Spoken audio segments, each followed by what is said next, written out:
title of this video is How Tech Bros and Big Pharma Hijacked Psychedelic Culture.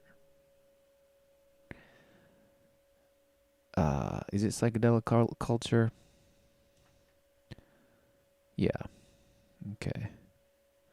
Now, that presumes a living culture, right? A living community that supposedly functions in a particular way, a cohesive body that operated or operates in a way that is unified, and that somehow tech bros just took it over.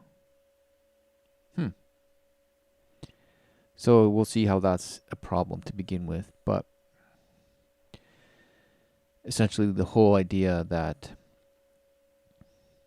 psychedelics is somehow an inherent realm to access that is basically natural or a useful tool is also an assumption.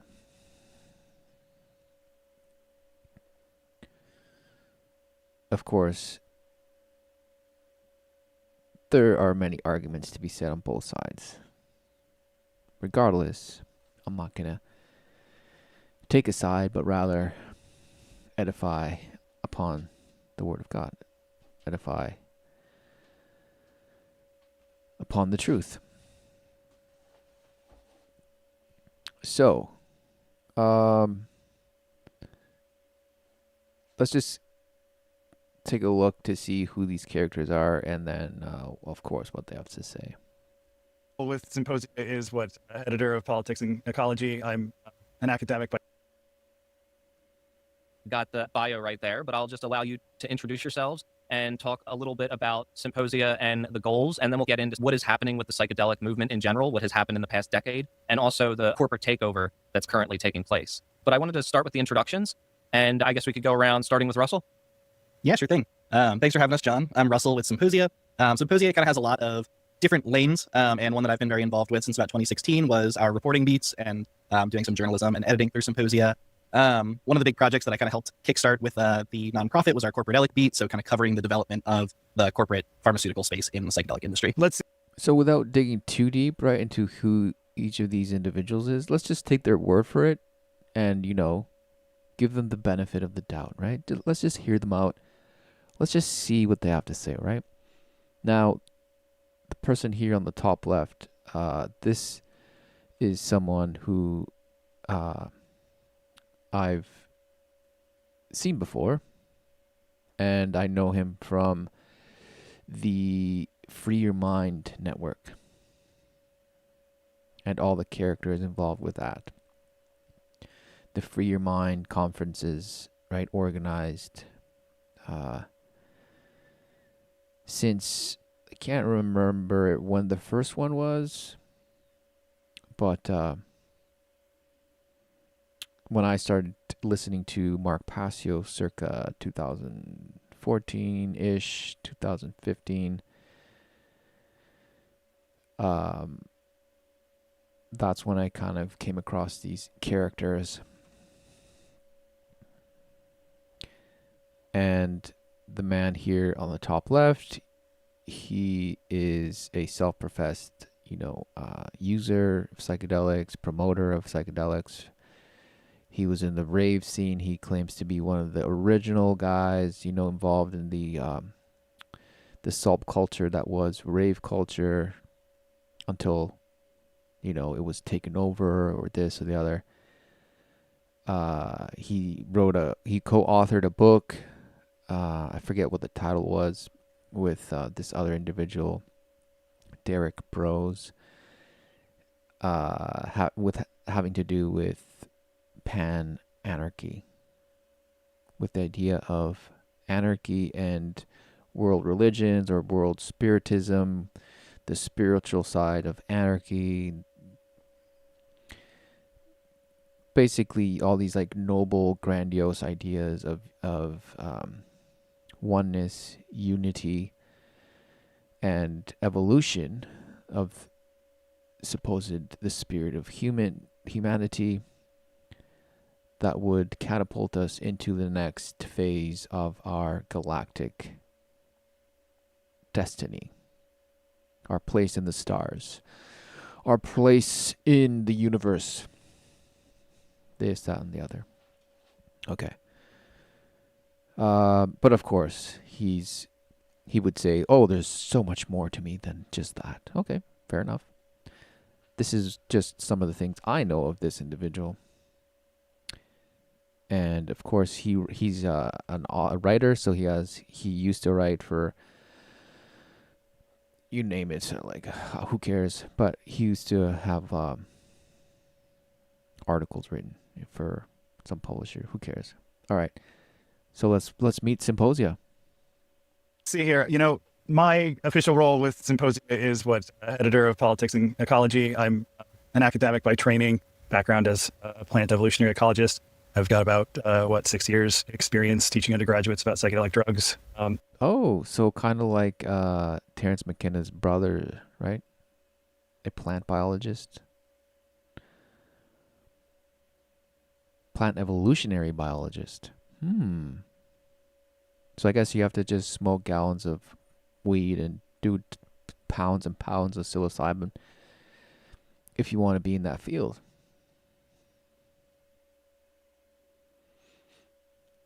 And then promote these ideas of, oh, the spirit of the plant is trying to teach humanity. And yeah, that's me in a nutshell. And yeah, I'm Mache. So it rhymes with paper mache is what you remember how to pronounce it. It's not intuitive based on the spelling. And I've been working in the psychedelic field as an academic since 2010, so 15 plus years now. And I have been studying for a long time psychedelic literature. That's my original interest and trip reports and that sort of thing. But over time, got involved in launching also psychedelic ethics, adjacent to the psychedelic medicine space, and also have been involved in qualitative research. So looking at patient experiences of psilocybin in clinical trials. So first the psilocybin for cancer anxiety at NYU, and then more recently psilocybin for smoking cessation at Johns Hopkins. So yeah, I have a lot of psychedelic humanities, I guess you could say, hats. And as far as the description of psychedelic advocacy, it's somewhat true and somewhat not true. Because yes, we all started, I describe myself as like a reformed psychedelic cheerleader. I used to be kind of on the bandwagon of a bit of the psychedelic hype. And then over the years, as I started getting to know more of the space and seeing what was going on in it, I am now much more cautious. So I'm still I love and I'm super essentially dedicated my life to studying psychedelics. Obviously, I'm not anti-psychedelics, but there's a lot of shadiness afoot that really matters. And so And for me, this is the moment it all just starts falling apart, right? They're like, yeah, I used to be an avid advocate for psychedelics and da da da da da. I was so bright-eyed, wide-eyed, and innocent about it all, but now that I'm just more old, I'm savvier, I'm just more clever, I have more knowledge, and I can't just say it's a cure-all, a catch-all. I can't. So they're willing to throw psychedelics under the bus for the sake of siding with so-called science and research. So which is it? Because I don't think the plant spirit would care so much about science and research if all it wants is to teach humanity to evolve. Right? Who cares about the science and research? Who cares? You just have to listen to the plant spirit. You just have to listen to what the plants have to say. That's it. Who cares about the research and science? Who cares? Right? But no. They have to throw it all under the bus to side with Pappy science. Grandpappy science. Amazing. I can no longer, I don't endorse the field as a whole. If I could just add to that, I think that an umbrella we're all comfortable sitting under at Symposia would be psychedelic harm reduction public educators. So there is, with harm reduction, and understanding that people are going to do whatever it is that they are going to do. And that includes taking psychedelics at everything from the microdose to the test. Harm reduction. What a joke. Harm reduction? So what are you, like the psychedelic police? You're the psychedelic police, the enforcement arm of the psychedelic realm? What's going on? I thought you were supposed to be all about freedom. From the microdose to the heroic dose, right? This buddy was just about to say.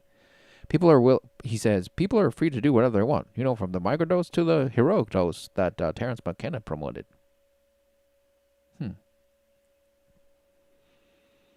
But then again, they're here. Symposia exists for the purpose of advocacy for risk reduction, harm reduction. So apparently there's people being harmed. So I guess the plant parent isn't doing his job then. Is that right? Or they just used the plants wrong? What's going on?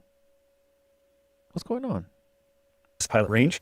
And if there are permanent effects from that, we'd like to reduce those if they are harmful effects. Yeah. That's awesome. And I think that's a really good place to kind of start too, because I have been on a similar journey. Obviously, like, you know, psychedelics are a part of my life, been a very important part of my path. But, you know, I used to have this view in the early 2010s, late 2000s, in that time frame when I was hosting raves and stuff in the Baltimore area. I used to think that we could like change the world with psychedelics, end war. You just give somebody this, like, and they'll stop being racist. I took psychedelics and I was like, you know, I just want to share this love with the world. I want things to be better. I feel more possibility for the world. And prior to psychedelics, I feel like I had a very similar mindset, but I was more nihilistic. I thought that there was like, yeah, right. There's nothing like popping some Molly or some ecstasy, and then just being like, oh, I love everything. Everything just feels more. So I guess through drugs, people can learn to love. Isn't that amazing? Which is why you have so-called atheists say that love is just a drug. Love is just chemicals smashing your brain. Love is just a reaction, a chemical reaction. That's it. Nothing to it. Is that so? Well, according to these guys, they just have to smash all this plant powder, plant dust, teas, smoke, crushed up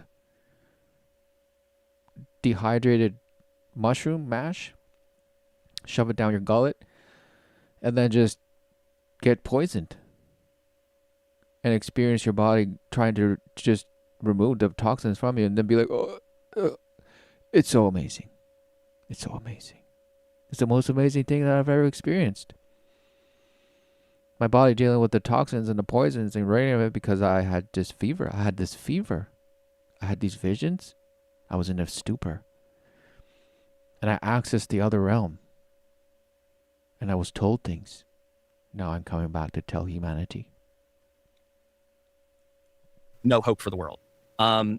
And I was very much an evangelist in those times. And I've watched, people that I've done psychedelics over the years go down like really messed up political pipelines. I see the whole psychedelic culture has kind of been like taken over by like tech bro optimization and not really like the kind of peace and love type culture that I came into it with. And over the years, I've been really trying to articulate this and put into words this kind of thing that I've been experiencing and seeing. And until I've started to see all of your content and research. So the stupidity of this statement, right? So apparently, no one ever in the history of man indulged in what psychedelics have to offer up until the rave scene, up until the hippy dippy movement that was all about peace and love, right? Apparently it was forgotten. Until then, is that so? And apparently that was just all organic. It just came about by just arbitrarily, by chance, by random acts of goodness. And then the silly CIA and all the intelligence agencies kind of just took it over. And now it's being manifest in the tech world, Silicon Valley. The implementation of all these devices and networks and the hive mind. And now these people are panicking because They're realizing that they were part. Essentially, they've realized how they were used. They're realizing how they were just used, chewed up, spit out. And then they're trying to still save face and saying, so now we're trying to educate people with strong research and strong evidence to show them, hey, just be a little cautious. Just like people are given ads and commercials to encourage people to drink responsibly, now we're encouraging people to get poisoned by plants more responsibly, folks. We don't want people to get harmed. No. We don't want people to get harmed. We want people to excel. And those silly willy tech bros, they just don't get it. They don't get that it's all about love. They've hijacked our culture and they've turned it into something evil while we used it for good. Really? No. You used it for your own pleasure, your own satisfaction, your own illusory idea, a paradigm that was a falsity, a false paradigm, a false notion that could never be implemented other than your feels. Your feelings. It was an appeal to emotion, all while the world just ground you to powder, ground you to dust. The world didn't care that you thought you were green and that you were a panarchist and that you were about all natural law. Because Satan knows better.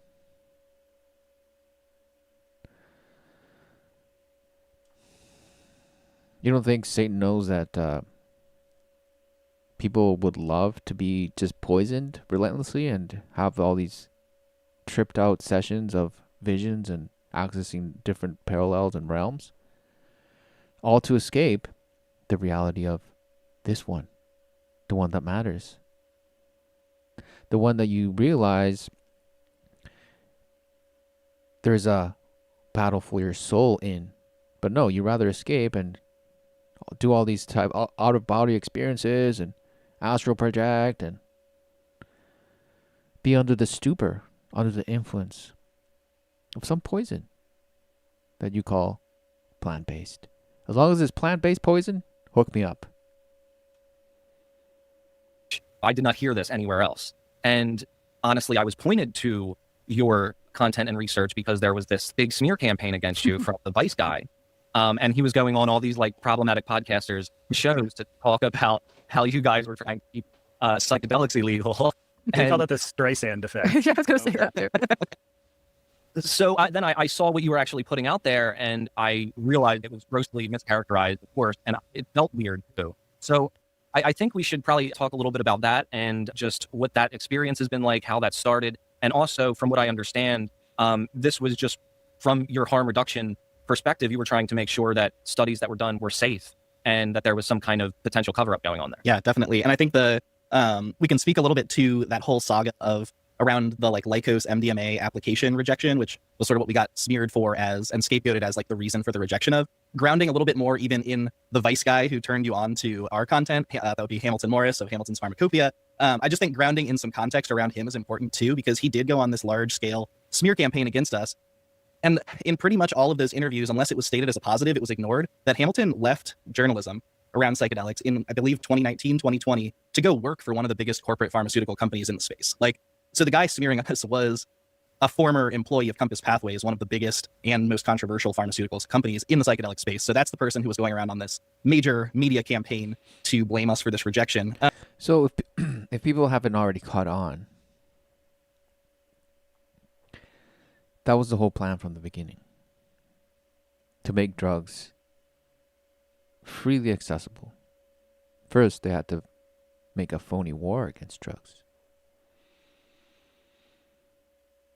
Then they had to drip line it into the culture, society, make certain things acceptable, and kill as many people through drugs so that when they finally legalize it and kind of make it okay, everybody's already drugged. hooked, addicted, subverted. Not by any supposed so-called toxin, but spiritually. You've been cauterized. Your conscience has been seared. And you look at the people on the street corner that are bent, from fentanyl and all this other stuff, and you say to yourself, "Oh, thank goodness I'm not them." Not realizing that you're just like them. You're bent over, seared. Your brain is seared. Your mind is cooked. You don't realize that you're punching the air in the dark. You're stumbling, you're tripping, and you don't know how to get up. But no, supposedly you're better, right? You're the one that goes to the gym bright and early. You're the one that drinks all the relentless protein powder milkshakes. You're the one that goes to the meditations and goes to yoga and stretches and huffs and puffs, sits down and gets hemorrhoids, and are enlightened, right? Or is it actually the case that you're just as blind and bent as the fentanyl user that you see on the street? Which is it?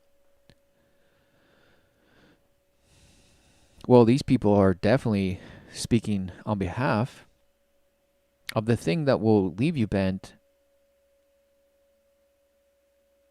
homeless on the side of the street, while preaching that you can be the yoga stretcher, huff and puffer, milkshake drinker, and a advocate for unity and peace. But they won't tell you that you're blind. They'll tell you that you see and that you're just fighting against some corporate takeover.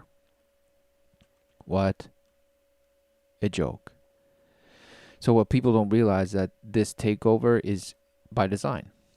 These people helped lead the way. They were advocates for it for many decades. And now that the actual practice, right, of now systematically phasing into this kind of corporate tech economic side, right, to this so-called natural-based plant, permaculture-y, lovey-dovey, hippy-dippy side of it that was used to sear your conscience with, now people are rejecting. Be like, no, we don't want the corporate economic tech side of it coming over our lives. We want to keep the hippy-dippy, feel good, smoke grass, touch grass, walk barefoot type of way.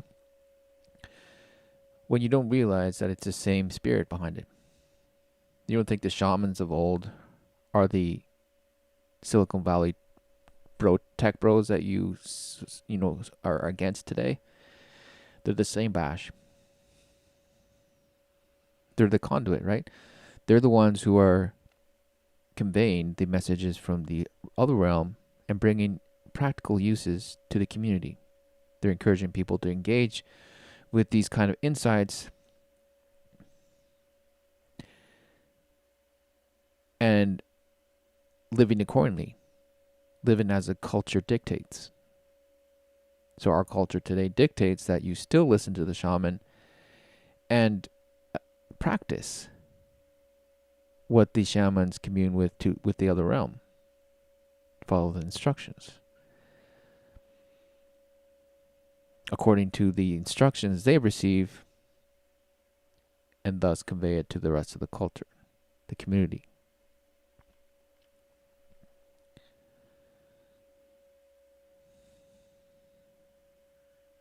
Satan has had to repackage himself to be relevant. The whole idea of progress, evolution, is the promise of the devil, that you can grow, that you can evolve, and that you have an open future, and that you're the maker of it. So this idea of staying in the past, meaning staying as the barefoot hunter-gatherer, eating pounds and pounds of mushrooms, right?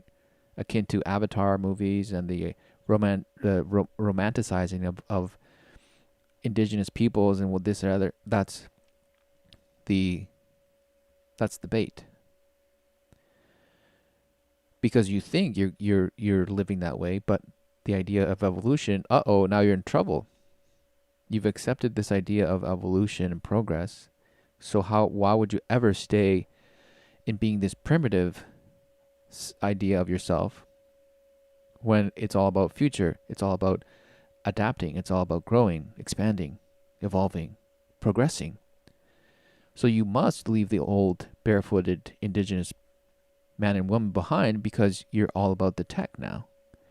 You're all about the tech. You're all about the hybridization. You're all about the gene manipulation. You're all about the biohacking. You're all about the mechanizing of man and machine, man and technology, digital and analog. For we all are but stardust. And we must all connect into the greatness of the galactic consciousness we call Christ, the Christ consciousness.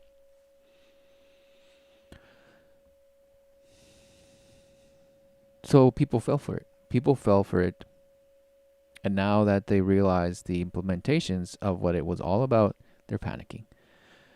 And they're willing to throw themselves under the bus while still trying to remain face and tell you, oh, no, we're actually the good guys, because we're warning people to go the way of true research and science, and don't listen to these phony, silly willy bro tech bros, and the corporate man. Don't listen to the man. What a joke. The rejection itself, we were involved in participating in sort of the public comment period of, and I don't know if Nishay and Pace want to speak to that, because they were involved in helping get voices into the public comment period of that application and being able to speak to some of the problems with the application itself. Yeah, I'll just add that part of the Sphere narrative has been that we've been gloating about successfully sabotaging the FDA application, which, to be clear, the company's MAPS and then the spinoff Lykos that was leading the clinical trials, they are the ones that sabotaged those trials by being reckless with participants and safety and not reporting accurate information to the FDA, allowing for sexual abuse to happen in their clinical trials. That's where the sabotage happened. All that I said was that we organized the opposition to the, having this pass through without properly investigating the many issues that people had come to us with. And that included people working at the company, people who had been participants in the clinical trials, people who had been private and underground clients of some of the MDMA therapists, practitioners. And so we were just saying that this needed to be looked into. And organizing is a very normal thing to do on the left. For nonprofits in general, do this all the time, where they may, there's an important piece of legislation coming up or whatever it is, and they will let their listservs know, like, hey, there's this opportunity to share your voice and to have your perspective heard. And that very normal and frankly, something that we need more of in our society, people who are willing to organize and come forward to advocate for positive change. That was framed as something sinister. And the other piece of that was that Russ was alluding to, was that we had submitted Pace and I and some other folks, most notably Megan Buisson, who was my co-collaborator through all of this, and also just brilliant academic, but unfortunately was abused in the clinical trial herself and very bravely came forward. She was the original whistleblower and the one to first say that there was something wrong with the therapy model that they were using in these clinical trials. We advocated for the FDA to extend the open public hearing so that more voices could be heard. And we have, to the best of our knowledge. So that's the thing, right? Number one, when people use the word organize, it's just kind of cringe. We just have to organize, folks. I remember in my university years, you just got to organize and protest, gather around and hit pots and pans and walk down the street and, what do you want it? No. Come up with stupid little silly phrases. Go to the public square, go in front of the government building and just scream and holler and make all these chants, have maybe a little stupid snare drummer there. Make a little shebang, and then go home. And there, that was organizing. That was you organizing a protest, and wow, you can put that on your resume. And when you go and apply for a job, you're like, hey, I'm good at organizing. I organize. What a shame. And now, secondly, she's talking about how people are abused in these therapeutic sessions, the methodology used in these psychedelic sessions. Like, what is going on?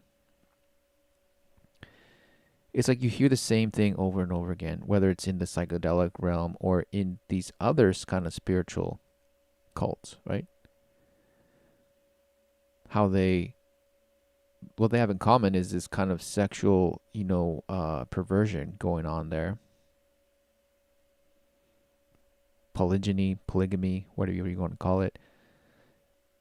And the proliferation of just, I would call it sexual immorality. That's all it is. Based on this premise of, well, we just all love one another. That's part of unity. To transcend barriers. Oh, you're jealous? Oh, you think monogamy is the way? No, it's just about in the moment. Today, I'm all about this man, and tomorrow, I'm about this other man, and I can be with whoever I want. And you shouldn't be possessive over me, because that's just a tell of your own inability to expand and evolve and grow and mature as a true man. Because you're the problem. You have this archaic use for the woman when you must evolve and transcend your base emotions. And you must be okay with just slapping your meat with a different person every day. Don't worry. It's okay. In fact, it's the right way. And this and that and the other. Just perverts. Tripped out perverts. That's all it is. Knowledge.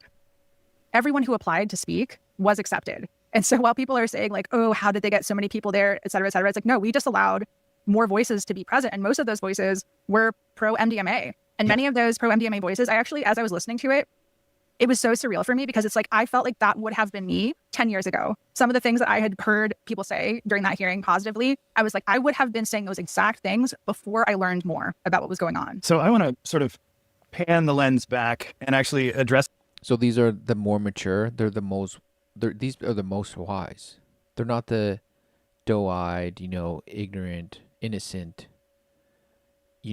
freshmen thinking that they can change the world. No, they're a little bit more, what's the word? A little bit more seasoned, a little bit more cynical, perhaps. They've seen too much, right?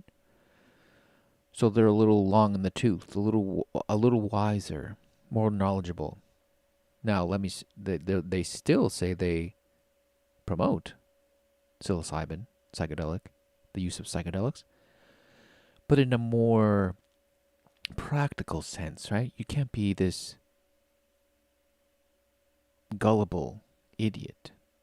You can't be this gullible hippie anymore. You have to grow up.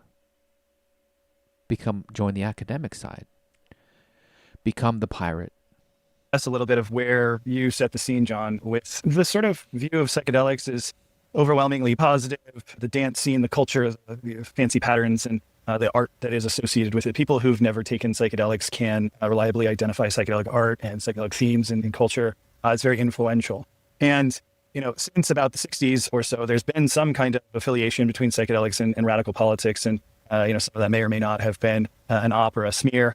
The reality, though, is that psychedelics have been around for a long time. And we have actually written and thought quite a bit about the idea of whether or not psychedelics do influence people in sort of a more pro-social manner or a more environmental, peaceful, anti-authoritarian manner, if they are going to chemically improve any given individual or society, if we just sort of drip-drabbed it into the local watering hole, right?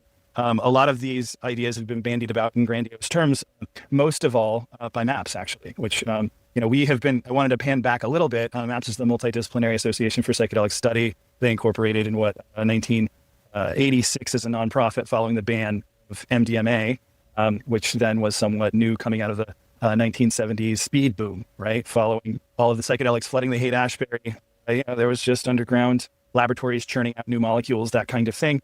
And you have this sort of criminal underground, you look at it and eventually you get to intelligence, as you do anytime you look at drug markets. There's some spook running around. Some of your audience may have heard of things like MK Ultra, CIA mind control, that definitely used a lot of psychedelics as suggestibility agents. So in this sort of soup, this psychedelic tea, there is this thread, this drumbeat that says, psychedelics are going to save the world.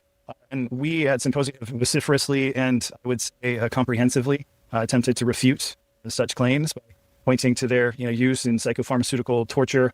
You can find accounts from reputable human rights agencies. So wow, what a declaration there, right there. So yeah, apparently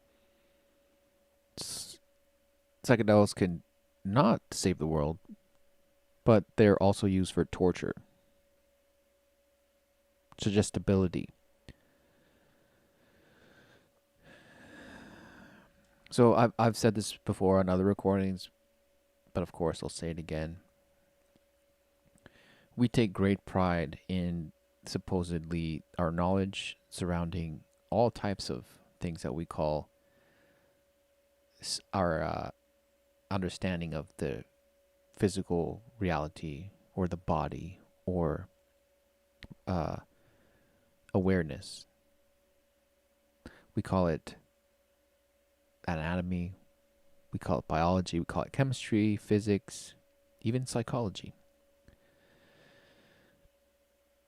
But ultimately, all this knowledge, right? All this knowledge, you don't think that man immediately seeks to use said knowledge to manipulate? You think it's just this kind of benign curiosity to understand how things work just because? Just like when you ask a child, why this? And they're like, because. Do you think that's the actual reason man has been so keen in understanding and his fervent desire to know and expand his knowledge? You think it's just because? I think not. I think it's blatantly because man wants, in fact, it is his purpose, intention, to manipulate through this knowledge. And manipulate what? Well, the very fabric of the reality, the very fabric of so-called creation. That's always been the case. Because man is dissatisfied with the given, the status quo, and ultimately man then wants to reinvent, recreate according to his own imaginations. To create in his image, rejecting the creation of God and the creation of God's image. And instead, man recreating according to his own image. So it's the rebellious spirit at work here. And this man on the bottom left here, Brian, is basically admitting that, yeah, guys, this technology, because, admittedly it is a technology of psychedelic use, right? This technology is used for all this nefarious purpose. So what people think is good and people thought it was going to help and had saved humanity, it turns out that was actually used for the opposite. So was this just coincidence? Was this just an accident? Or was this a malpractice?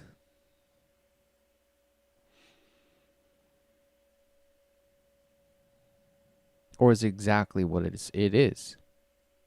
You don't think the Magi of Egypt... So if Egypt was this is what I find most fascinating.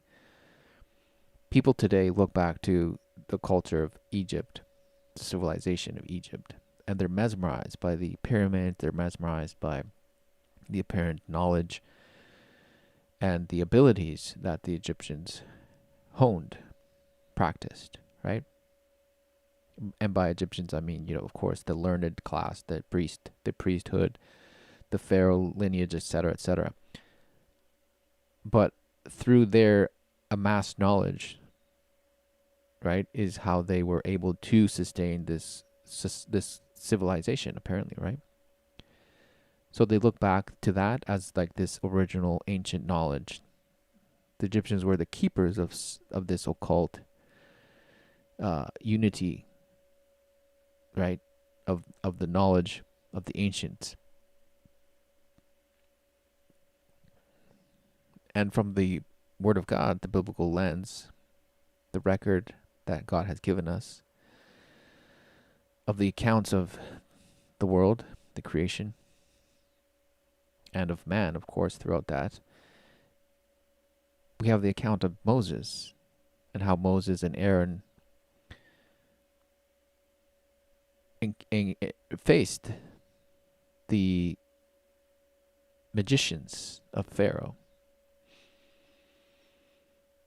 You don't think the magicians of Pharaoh were all about psychedelics and they were all about this other realmly interfacing, that they were in direct contact with these entities, these spirits, this knowledge, and that it was through that they were able to manipulate, and which is how they were able to go on par, right? Hand in hand, hand to hand, toe to toe with the miracles that Moses and Aaron were doing. But up to a certain point.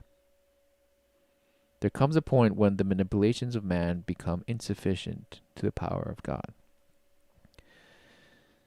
Man can deceive himself into thinking that he can, through his own knowledge, through his own abilities in honing the craft, right, of the patterns and symbols and energies of the world, that he can create, recreate, and manifest his own imaginations. But he will fall short. Undoubtedly, he will fall short. But with God, you go all the way. With God, you go the distance. With God, you achieve the unachievable. You achieve that which you are unable to do on your own. So all that these people are doing, they're just appealing to the ancient craft. They're appealing to the ways and knowledge of man for their own salvation, putting aside the only one who can do that.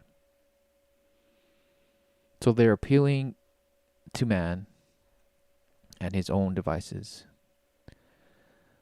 while poo-pooing a certain faction of man, but still upholding man. So they're playing both sides. They're two sides of the same coin. False choice here.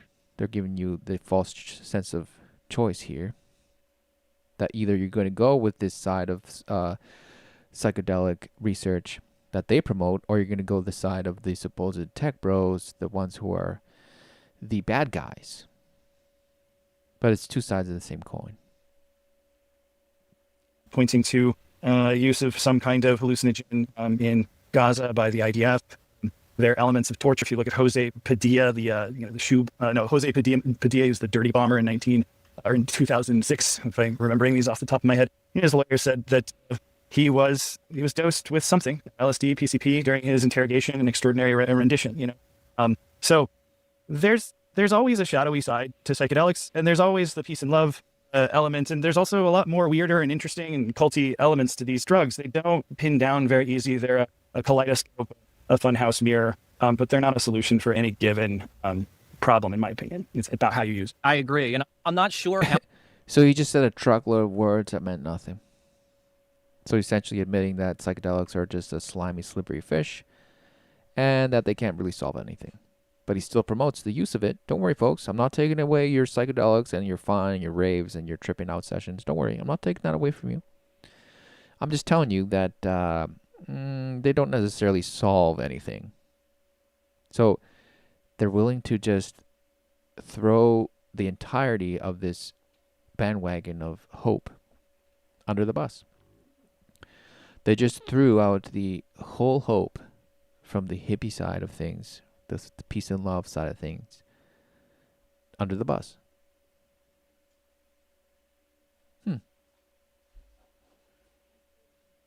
How much of it was like the naivety of my age, or it was like the time that we were living in, that made me so optimistic. But I'm definitely on that same page now after watching what I've watched transpire, and the fact that so much of it does depend on where you're at in your head and the whole situation around you. And the interesting thing for me is that instead of saying a statement such as this,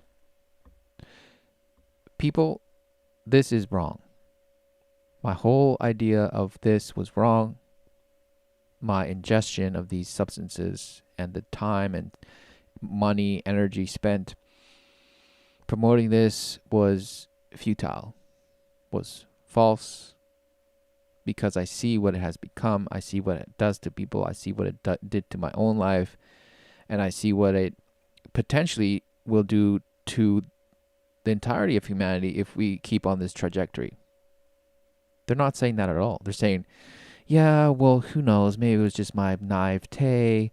Maybe I was just a little immature. But hey, now I'm definitely on the side of being more cautious. But they don't denounce it.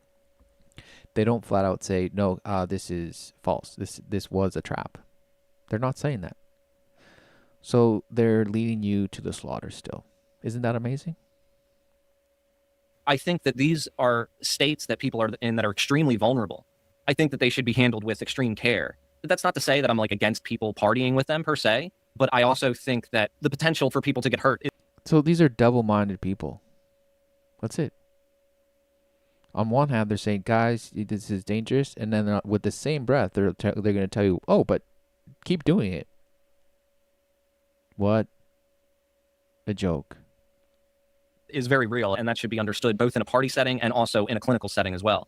With the study situation and everything that happened with that, MAPS was one of the main people involved in it, and did they try to downplay what had happened? How did that play out? Well, there's been, as far as the abuse or the larger problems? The abuse. Yeah. So, essentially, there's been a lot of victim blaming. We exist in a culture where rape culture is just like super rife. I think a lot of the minimization of stuff that's come up recently around Graham Plattner has emphasized how common this is even on the left side of American politics. And so when this came up, a lot of people want to see the world like through the lens that they already see it. And so it's easier in a context of rape culture for people to believe that this participant was, just unstable and lying and wanting to, people would say ridiculous things like, oh, there was a consensual relationship with a therapist, which is a completely impossible fact. Like if someone shows up to heal from trauma, and especially like sexual assault trauma, there is no world where a consensual relationship can happen. And it did not happen emphatically in this case. It was not at all consensual. So this is the cope coming out, because it makes perfect sense from the depraved the pervert side of things, the satanic side of things, to promote such ideas as this woman is kind of speaking out against, right? She's speaking against it, but in reality, the very fabric of the side that she supposedly sides with, meaning the left, or these ideologies of progress and evolution and leaving the archaic, closed-mindedness of religion and this, it's just the tropes of the right, supposedly. Nonetheless, the ideologies that she would claim she stands behind are actually the ones that promote this idea of, hey, woman, you were sexually exploited, you were sexually abused. Well, you have to just own. You have to own your body. You have to overcome your fear. How? By being empowered, of course. And how do you become empowered? By facing that which you fear. So you fear being abused. You feel being taken advantage. You fear being exploited. Well, you must exploit yourself. You must face your fear. You must go into the darkness. So what do they end up doing? Most of them end up going into sex work. because that's how they apparently gain their power back, by being in control. Instead of supposedly giving up their control to another so-called man, now they voluntarily choose to go in to abuse themselves. Make that make sense. Nonetheless, this is what they preach, this is what they promote, and to them it's empowerment. To them, that's taking the power back. To them, it's about them taking control over their own bodies, over their own fear, instead of letting a man oppress and kick you down and kick you in the stomach, right? Now it's about the woman giving her body up, letting her body be abused, letting her body be defiled by multiple men. But now, because she convinced herself that she is in control, then now that's empowerment. How perverted. How disgusting. So this person is acting like she's so appalled by, like, oh, even if this so-called person says it was a consensual relationship, oh, that's just so disgusting. There's no such thing as a therapist and patient consent. There's no such thing as consent where you're going to be healed from a sexual assault. It is if people enter into these ideas of empowerment. You don't think that therapist was like, you were sexually abused? Okay, well, we must reenact the scenario, but now you're in control. So the therapist is telling the woman, now you're in control. We must engage in this sexual act, and you take the power back. And now we're recreating we're psychosomatically going to reprogram your brain, and we're going to tell yourself that you are the powerful one in this recreation. Don't worry, you will enjoy it. It will be pleasurable. Trust me. How sad. And so the situation was very bleak, but it was easy for people to align with power and align with the industry. And especially like when you asked about, or you were raising the topic of what was it about that time that kind of made it easier to buy into the kind of optimism. And I think there's a lot of factors. I mean, I think the mask has come off on society recently, especially after the genocide in Gaza, et cetera, a lot of other factors. It's been an enshittification of reality, essentially. And so I think people are more like, oh, like this is not good. But simultaneously, Alicia Danforth, who has been a long time researcher in the psychedelic space, mentioned to some of us at a conference a few years ago that in 2018, essentially, when Michael Pollan's book came out, How to Change Your Mind, that really got normies' attention on psychedelics' potential for medical applications. She described that as the eye of Sauron turning and like seeing like psychedelics, and like there was this big encroachment and takeover, as you mentioned before, of the entire space by these, Peter Thiel, tech oligarch, techno-fascist interests. And because of the dominant ideologies in psychedelic culture, there was no immune system for that. Because a lot of people are vibes-based. I mean, vibes can be good, but if you are judging everything based on just whether something feels good, that it's true, you're kind of at the whims of the powerful, and you're not, if you're not grounded in like a material analysis of what's going on. And so a lot of people, as the broader conspiracy. Wait a second. So she's reprimanding people for just going with their feelings, with their emotions. I thought it was all about listening to the plant spirit, to let the plant guide you, to let spirit of Gaia, to let Mother Earth guide you. I thought you were supposed to be led by your feelings, by your connection to the earth, by puking your brains out, blasting your mind with smoke and poison and toxins. To overcome, to bring down the barriers of your own awareness, of your own barricades, of your conscious, subconscious. And don't be afraid to go into the deep. Don't be afraid to go into the dark. You have to trust. You have to trust in the darkness. And face your emotions. Face the dragon. Become one with the dragon. I thought it was all about that, lady. They, them. Because isn't that what psychedelics do? Yeah, they inebriate you. They bring down these God-given discernment cues so that you're open to suggestion. And they don't go into what that is, right? They won't talk necessarily about, I don't think they ever talk about in this whole stream, in this whole podcast that they did, I don't think they mentioned the influences that they're opening themselves to. They just talk about the research side of things, the malpractice, the things that FDA leaves out. But what are people actually opening themselves to when they ingest these things? When they supposedly experience these things? When they apparently access and reach these other realities? Or that they are told certain things. They convince themselves that, oh, it's just me. It's just myself, my higher self, and my lower self. I'm just having a conversation with myself, and perhaps it's Gaia too. Perhaps it's Gaia and her friends. So again, going back to this thing of emotion-based, she's like, no, guys, if you can't be led by your emotions. That's the whole purpose of doing drugs, right? To be led by your emotions. You take these drugs to feel good. You don't take drugs to have a bad trip.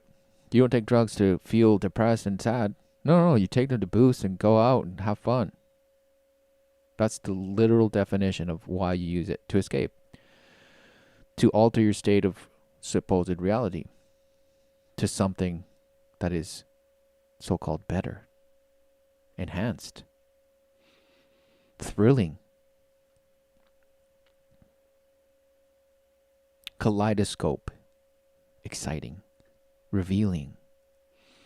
You're uncovering, you're traversing the unseen realms, you're exploring. So this person's just tripping. She's tripping on her own words, double speaking, gaslighting you.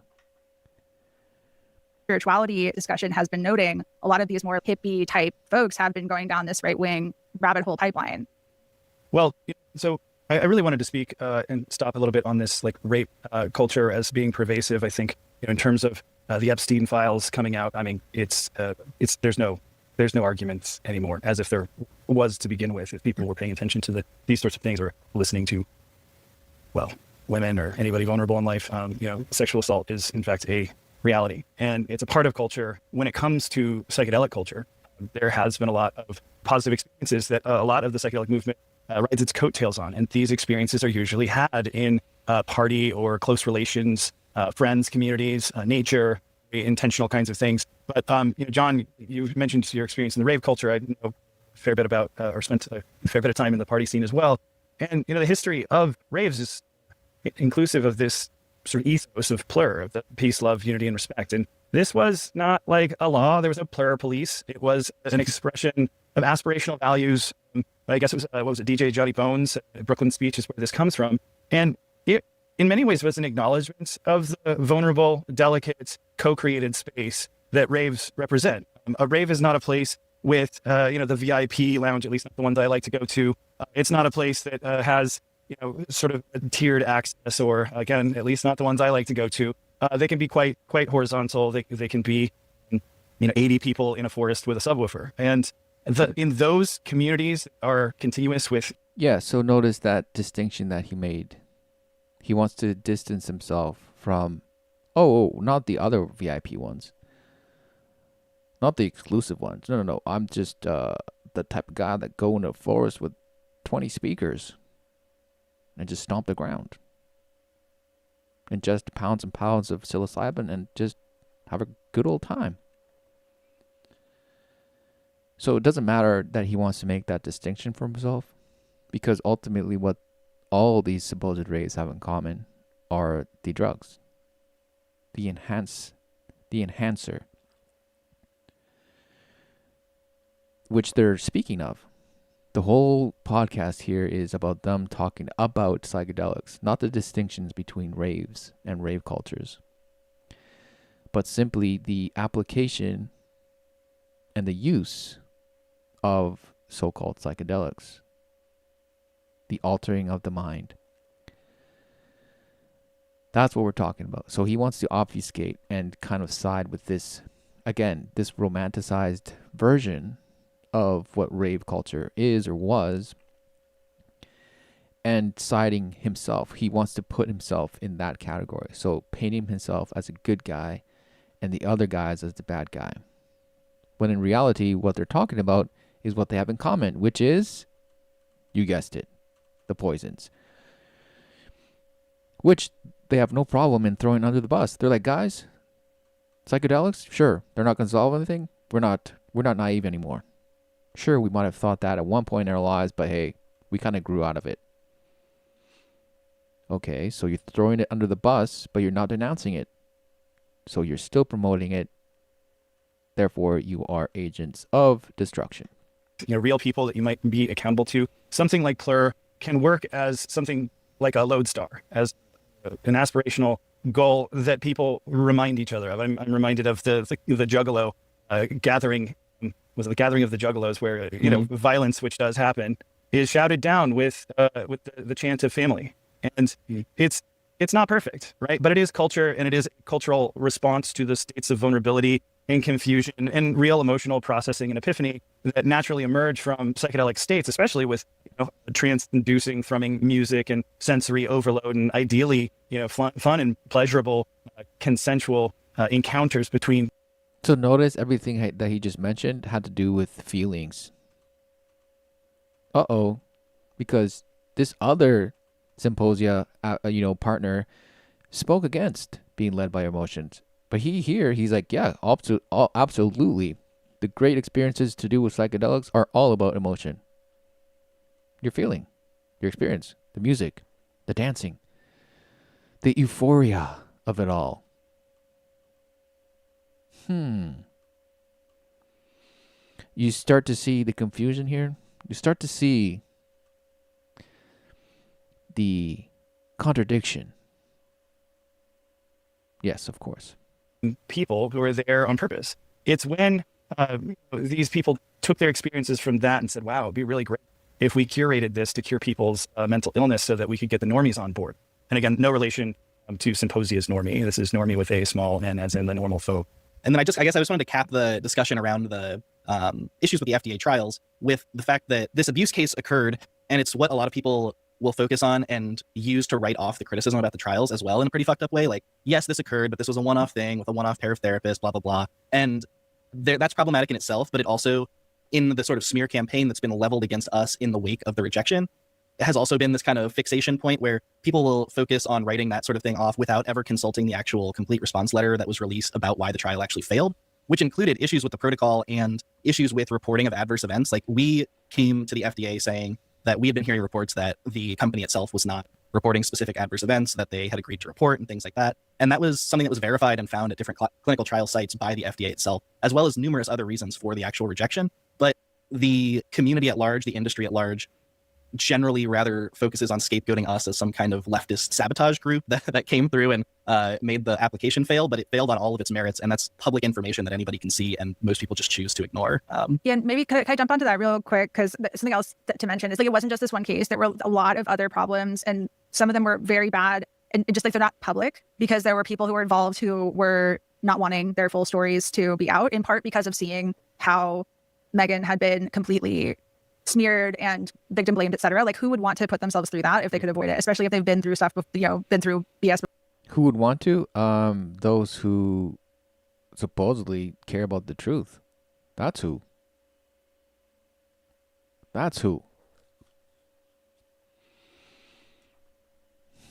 Amazing. So you can tell that these people aren't about actually the truth. They're all about their own, saving their own skin.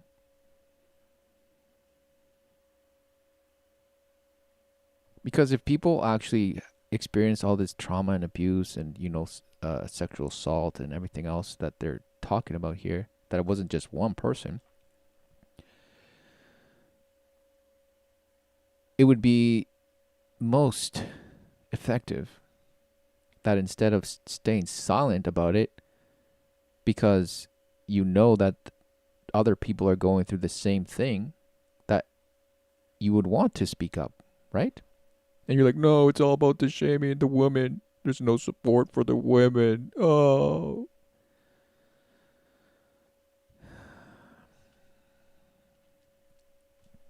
You didn't think men are taking advantage as well?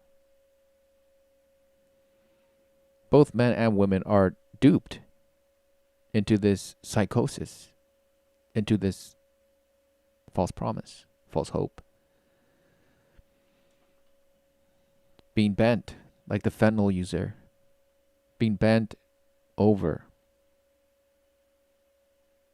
and told it's okay.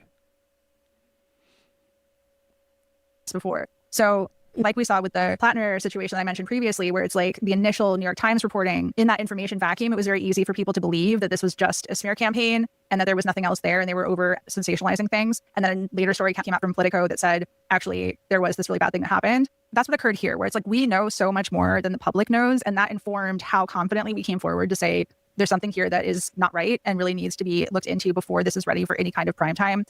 But it was easier for people to believe, especially because of like tropes about, essentially left-wing terroristic kind of like elements that are, that it was easy for people to hinge on that and just believe that instead of believing that their healing force for humanity had some problem with it. Well, if we're designing these types of studies and trials for people to go through that is going to be like replicated on a mass scale, you would want them to be done correctly and ethically. And of course, you wouldn't want to hurt the people who are participating in the early studies either. So you would think that anybody who wants to push psychedelics in the correct direction would want to just like rest these issues as soon as eyes, instead of like, let's just rush this out there any way possible. And it does make a lot of sense in the context of, yeah, you would think that, right? Unless psychedelics are not as benevolent as you've been led to believe they are. In which case, you would want to rush through the supposed research that would be a walk through the park, apparently, if it were such a great thing. But here's the thing. Of course it's not. You think that if the answer was truly, plant-based, that humanity wouldn't have already achieved that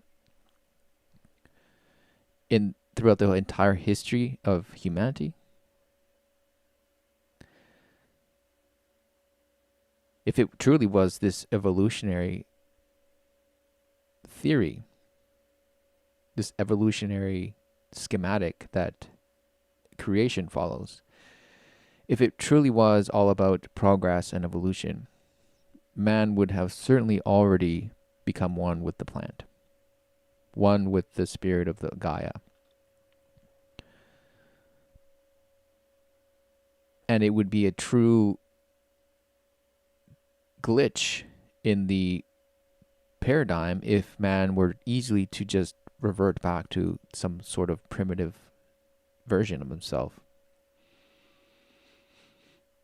There would be no scientific way to explain how that would be the case.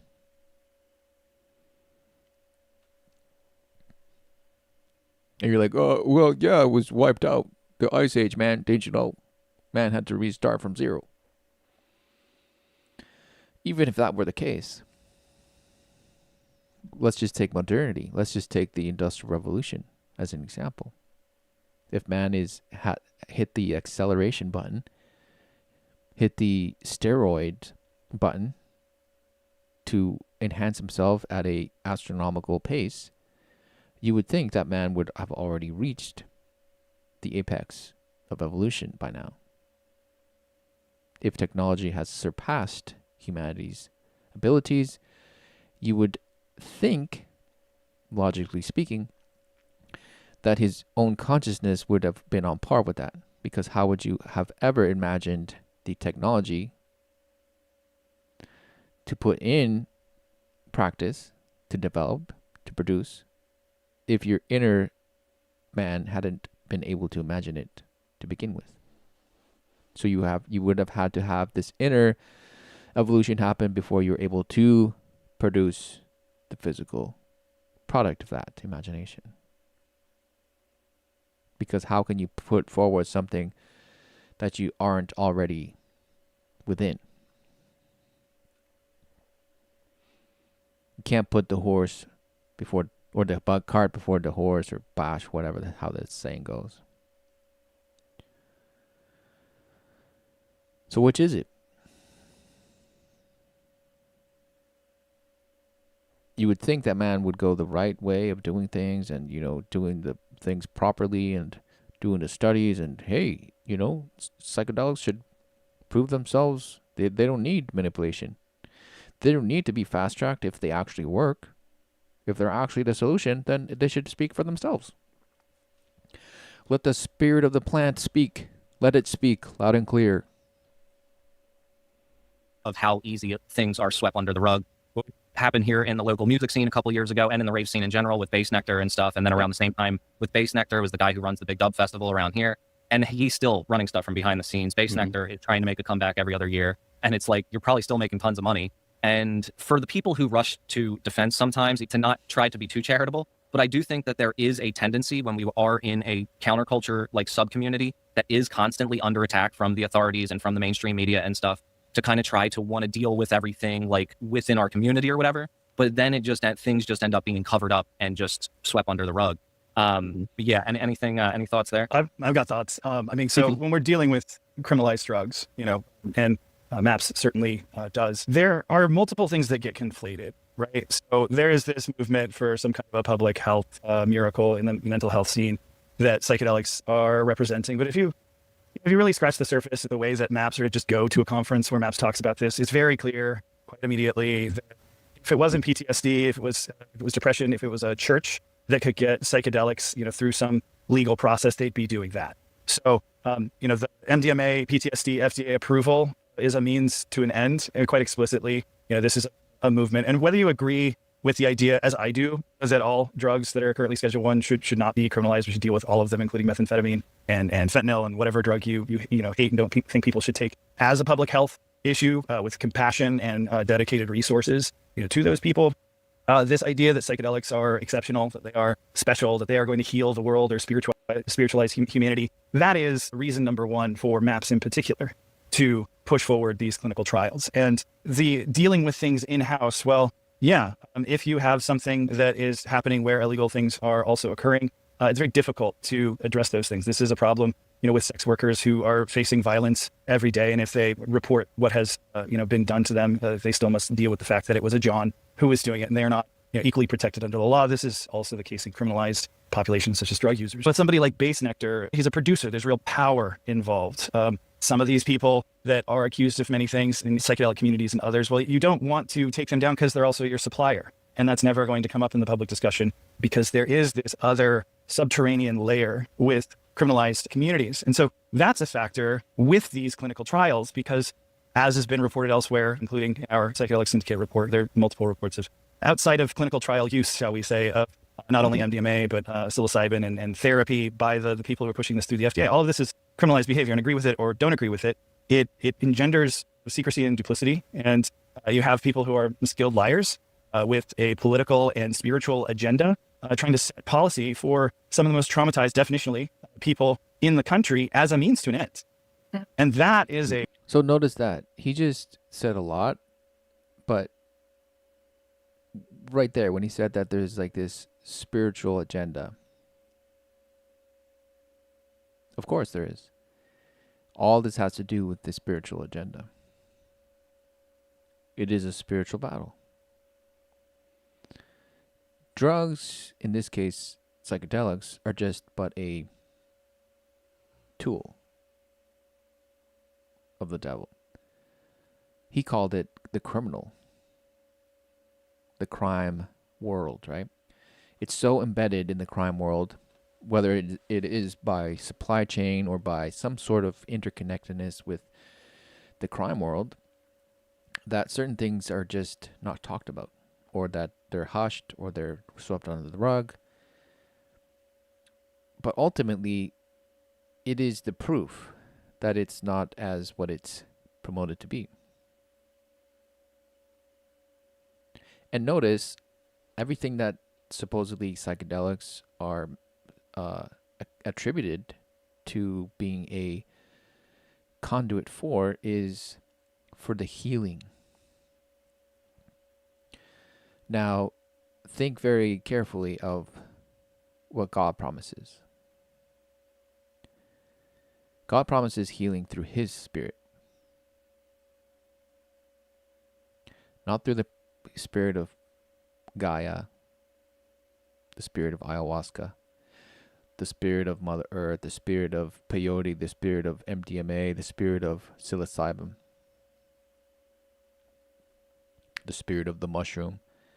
Of course, there's fools that would say that Christ is a mushroom. But to those with discernment, of course, God promises restoration, redemption, only through him. Because flesh and blood do not inherit the kingdom. And certainly no earthly thing is the catalyst, so to speak, of your adoption into the kingdom of God. For it is a work done without hands. It is a circumcision not of the flesh, but of the heart, of the Spirit, by the Spirit.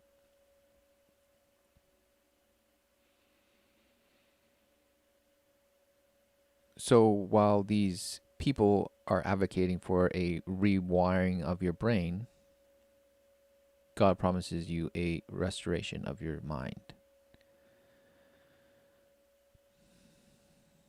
of your heart.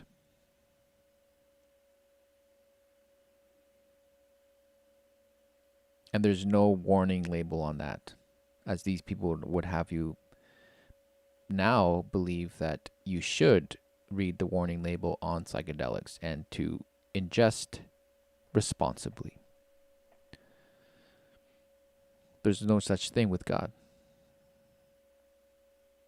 There's only a receipt or a rejection of his Spirit.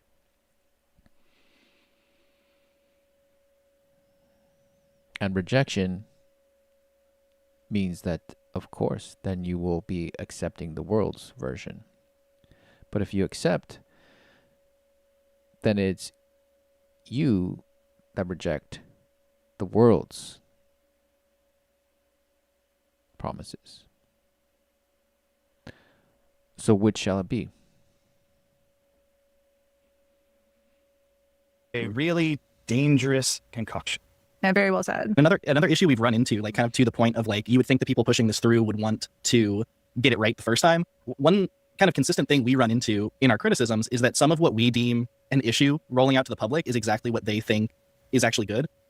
So one of the kind of underreported adverse events concerns we had was that prior to the FDA kind of determining whether they were going to accept or reject it, the CEO of Lycos Therapeutics was talking about things like needing to teach the FDA that suicidality was a potential part of the process of getting better with psychedelics and things like that. And that if there was suicidality involved in the process, but things sort of turned around and got better, maybe that was an adverse event that didn't need to be stressed to the FDA, or things like that. The FDA needed to be taught that those potential side effects of the drug were part of the process and that these are different categories of things than other drugs that the FDA might have dealt with before. And so it's like, yes, you'd think they'd want to get it right from the start, but they're also working from these points of view that are very non-standard in terms of what the FDA would be dealing with or how you think people would want to roll this out in general. And from the spiritual.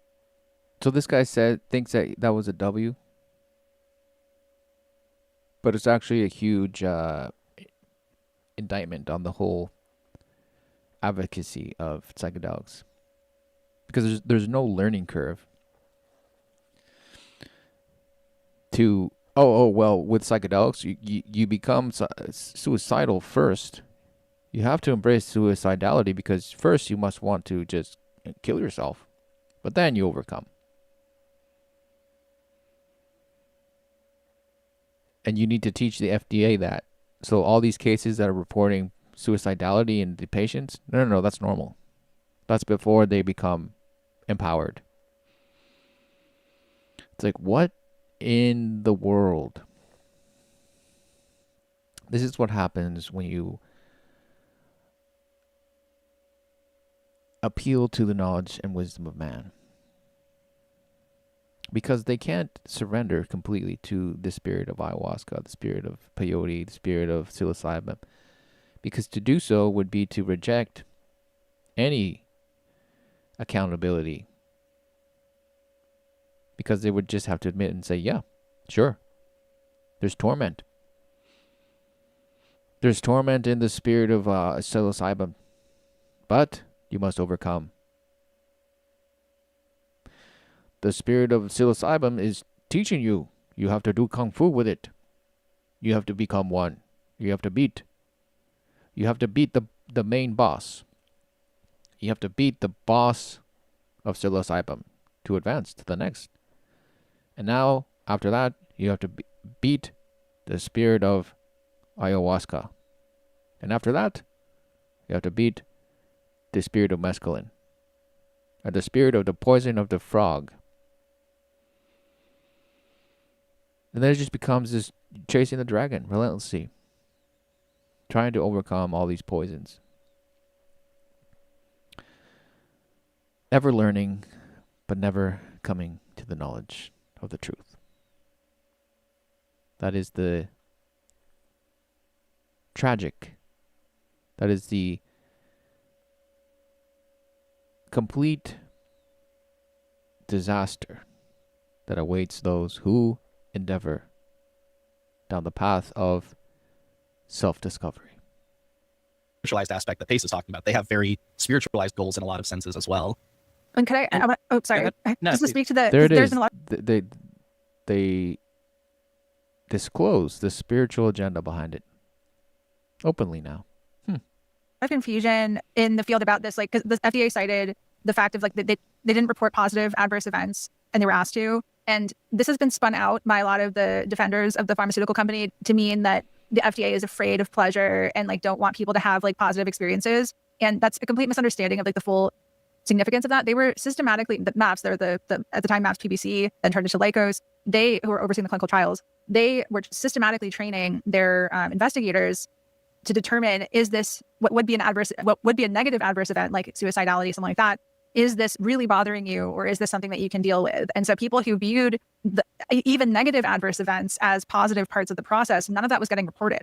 And so we don't have the data is effectively meaningless because we don't have a real picture of what people were experiencing during these trial sessions. Just and a I guess quick we're going with interjection. that. Go ahead. And you don't think this is by design to have this kind of nebulous, inconclusive outlook? That's the whole point.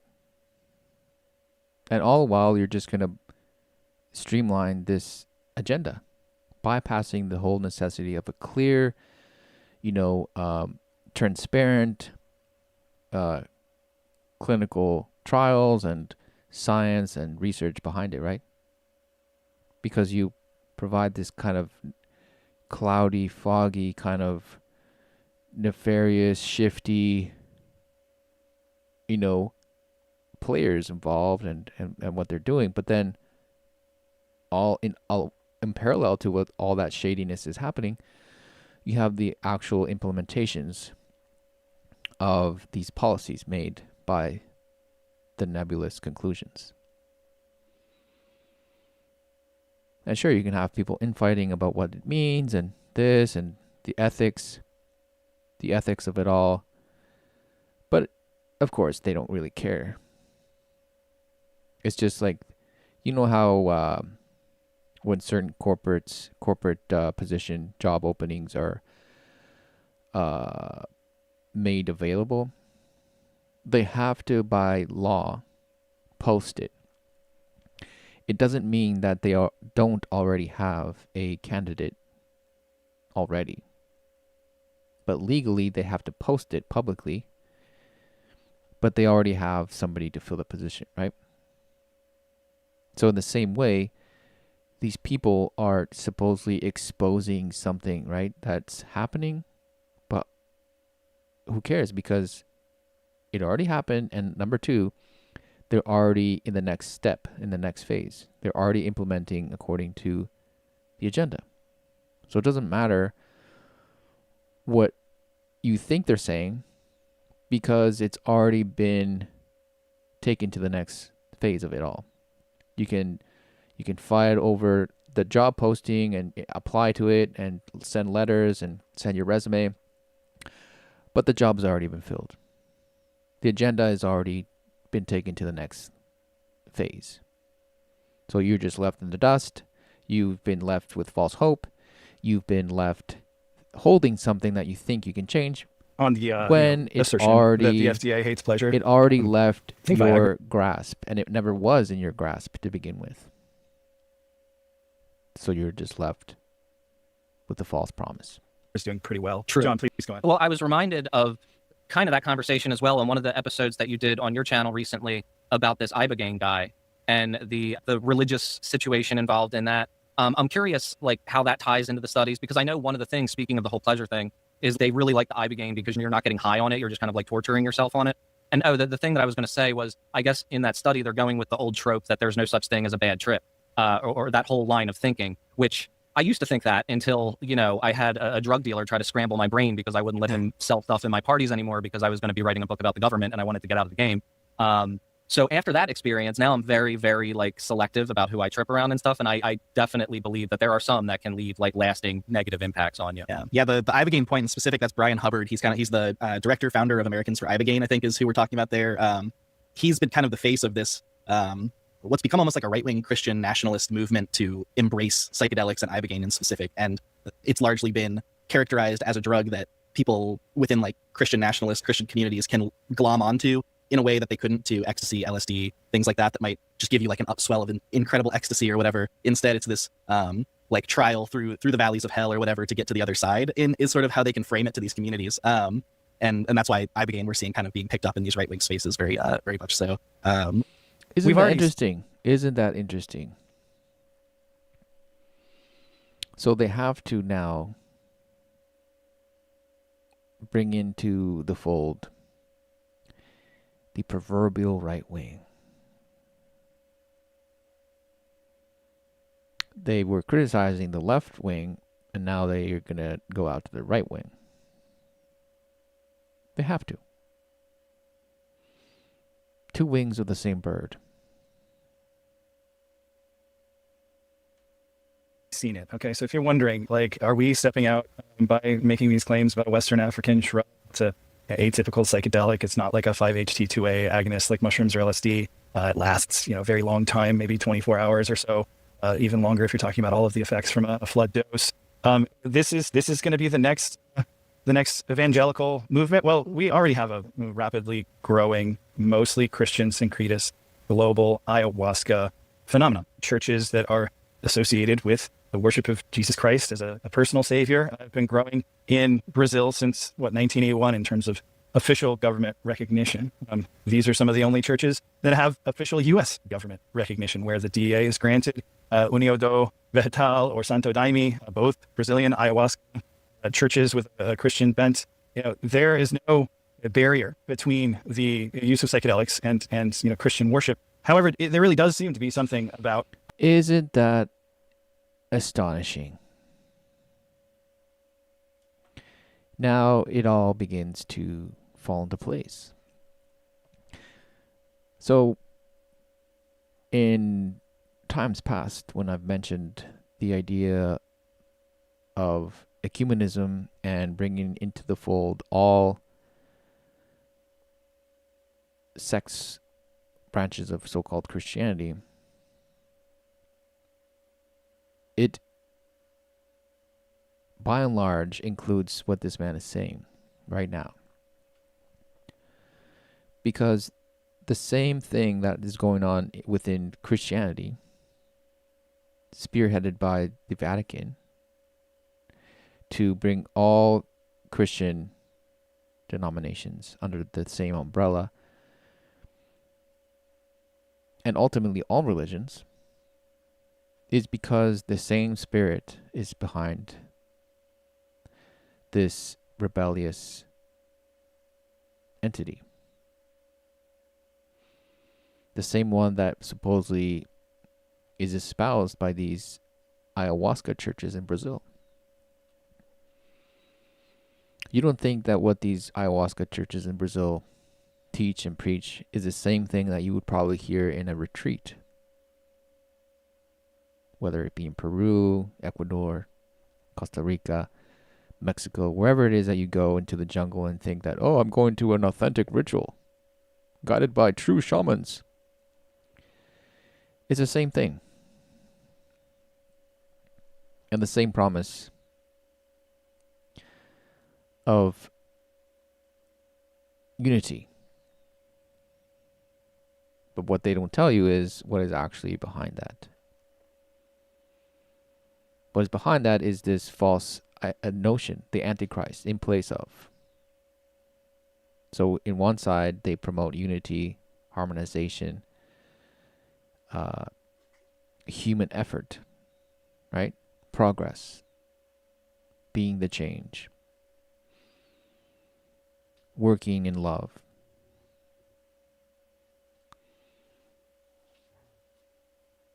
But again, it's trusting in yourself. The bottom line is in trusting in yourself, recognizing essentially your godliness. All the while, aspiring to an idea of spirituality, but denying the power of the truth. You have a form of godliness, but you deny the power thereof, meaning you deny the head of the body. You deny Christ.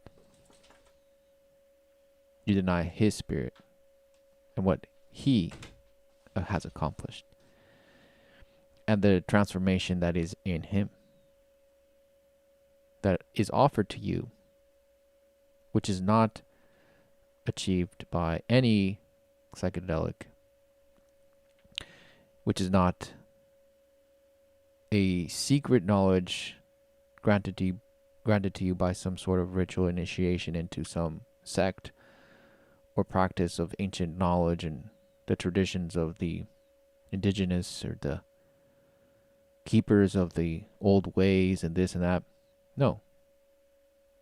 But by a renewal of your mind and spirit, your heart, by being reconciled with God, the creator of all things.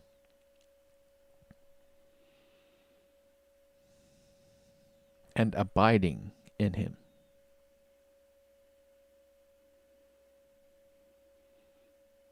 Not abiding in your microdose or abiding in your ability to consume, ingest responsibly. No. What a joke. Those for which you sort of suffer for that seem to be more amenable to a Christian ethos of what self-flagellation. You throw up quite a bit on ayahuasca. Incidentally, it's pretty common to throw up on peyote. You have the Native American Church, which was explicitly an attempt by missionaries to sort of make a compromise with the heathen indigenous peoples. This is not new, other than who is doing it, the combination with this different drug and the explicit targeting of veterans as the population to be saved, right? Which is another one of those angles where it's like, justifies it to the normal world or whatever. Yeah. And I mean, MAPS has made this as a centerpiece. It's like, brand proposition. Hey, we are going to fix the ills and harms of warfare by taking one soldier at a time. After they do the killing. Yeah, it sounds nice until you really start to look at it. The people involved with this Ibogaine thing, they were involved with Joe Rogan and the White House and stuff like that. Am I getting that correct? Brian Hubbard was standing behind Trump when the executive order was signed. Yeah. I mean, incidentally, we spent some time while we're on that topic. So, of course, then it is clear who these people are, right? I mean, to those who aren't already aware, I mean, it's the arm of the devil flexing right in front of you. Quite a bit of time, actually, refuting a lot of the mass media assaults against us, post-FDA decision, post-FDA advisory committee vote, where there was a vast media apparatus of trying to scapegoat symposia and really intimidate symposia. And would you say it sounds conspiratorial, but can you just emphasize this is why we wrote a 200-page report, which at this point might not actually, absolve us of conspiracism. There's quite a bit of graphomaniac conspiracy theorists out there. Ours, however, was reviewed with 120 hours of legal clinic review. Every single line was fact-checked, was verified. This is generally speaking, in a lot of ways, more rigorous than a peer review process. Not just in a lot of ways. There's zero academic peer review that is going to be doing that. We've been talking a lot about this lately. So we stand by every word in this report that we wrote called The Psychedelic Syndicate, how Silicon Ali used veterans to hijack the psychedelic industry. It consumed quite a bit. So just as the transgender community was hijacked to put forward this identity crisis agenda, was, you know, these groups are used. They're weaponized. So psychedelics were weaponized, and now supposedly the community of veterans is being used to push forward the agenda. They can care less about veterans. They can care less about psychedelics. All they care about is the agenda, the fulfillment of the schedule. Because all of this is leading somewhere. It's not just arbitrary, accidental, organic, grassroots kind of decisions and choices. No. It's a purposeful, intentional direction.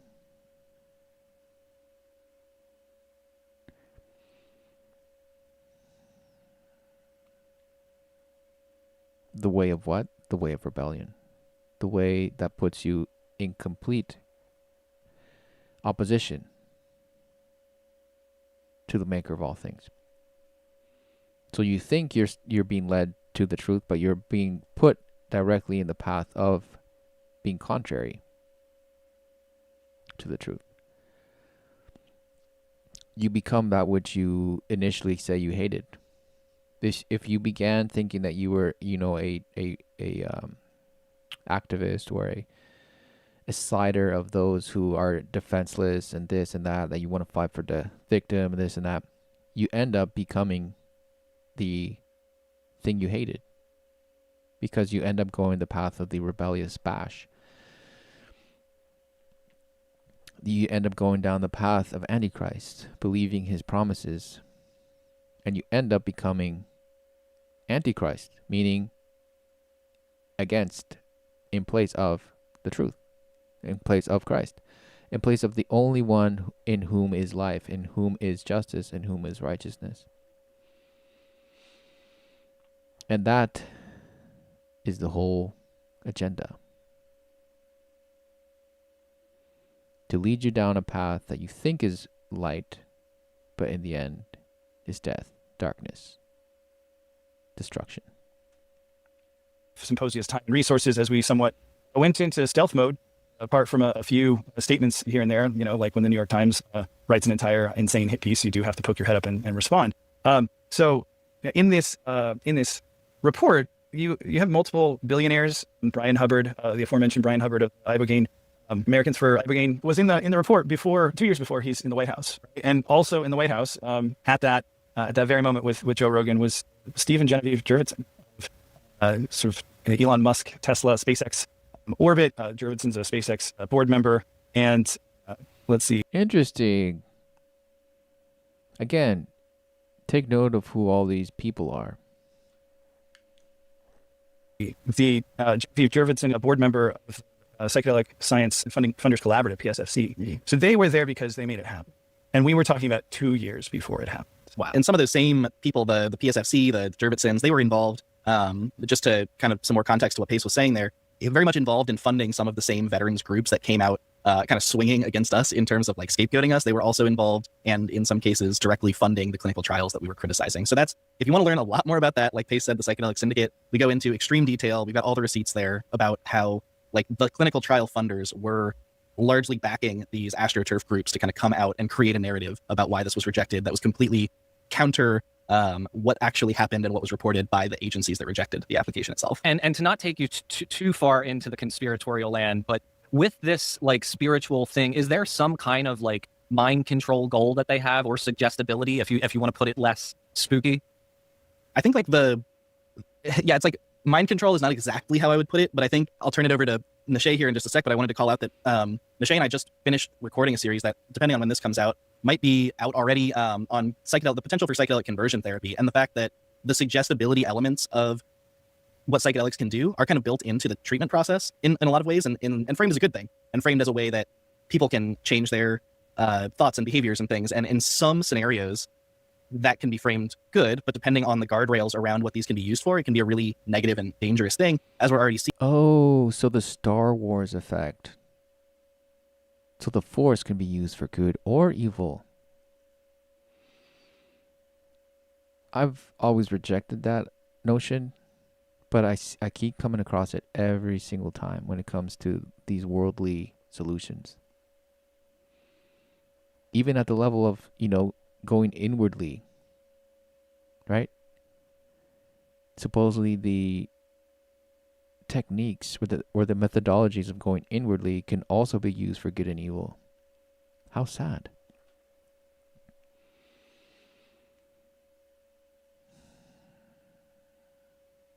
However, the promise that is by the Spirit of Christ is the new creation. To be made a new creature in Christ, wherein dwelleth righteousness. In him dwelleth no darkness, for he is light.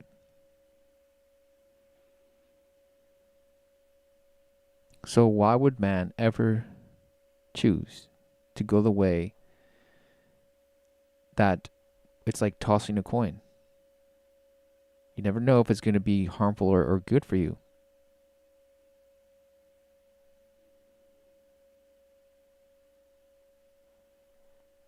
And why would you not go the way of the promise of righteousness, holiness?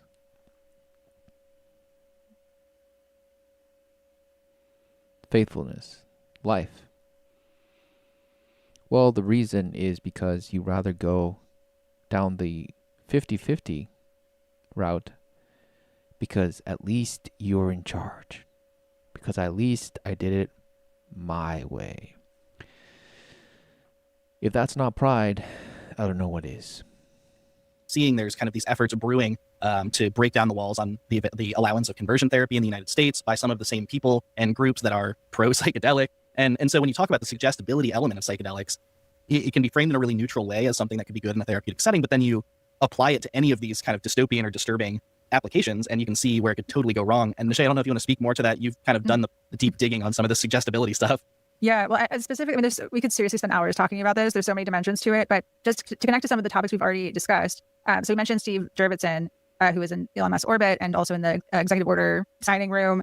He's been very open about seeing religion as like a traditional established religion as a threat to Silicon Valley's kind of new world order plans for reengineering society, and kind of what we can see is playing out in post-democracy kind of society. And so he's been very interested in specifically re-engineering the religious impulse and kind of this like sense of interconnectedness to be in.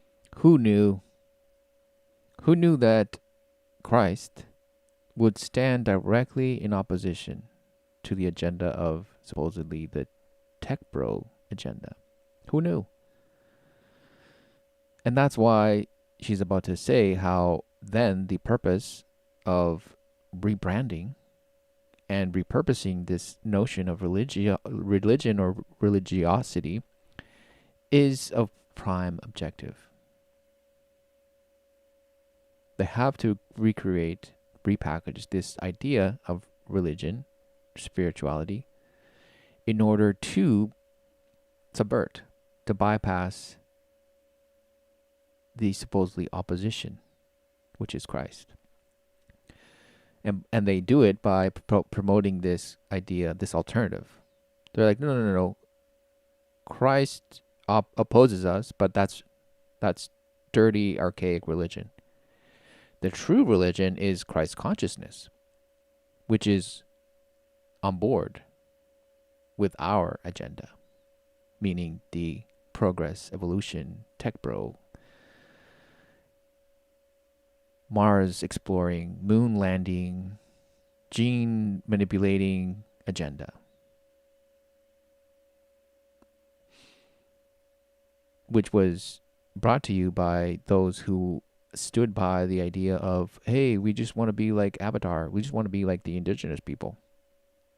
They were the useful idiots that were used to push the agenda forward.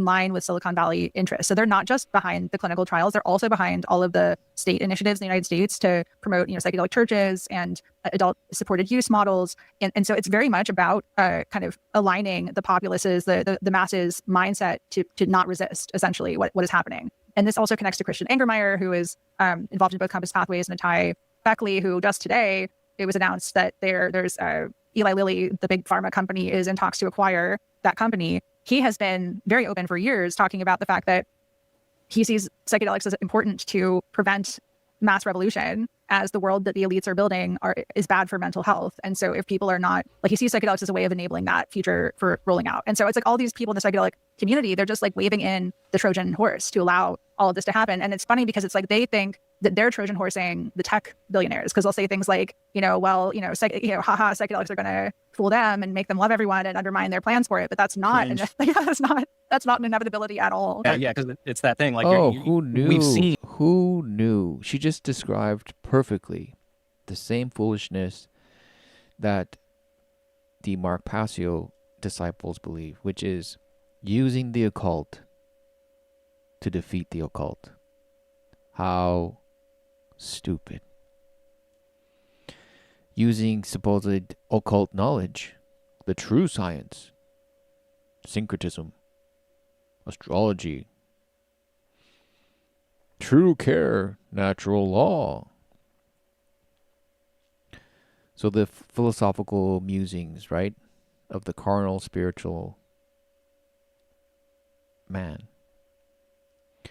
And promoting that as the solution by which, or by means to subvert the spirit of man. How sad. In the same sense, she's like, oh, how stupid of the psychedelic people to think that they're going to bring down the tech bros by the same psychedelics that they use to arrive at their own agendas. Ha ha ha ha.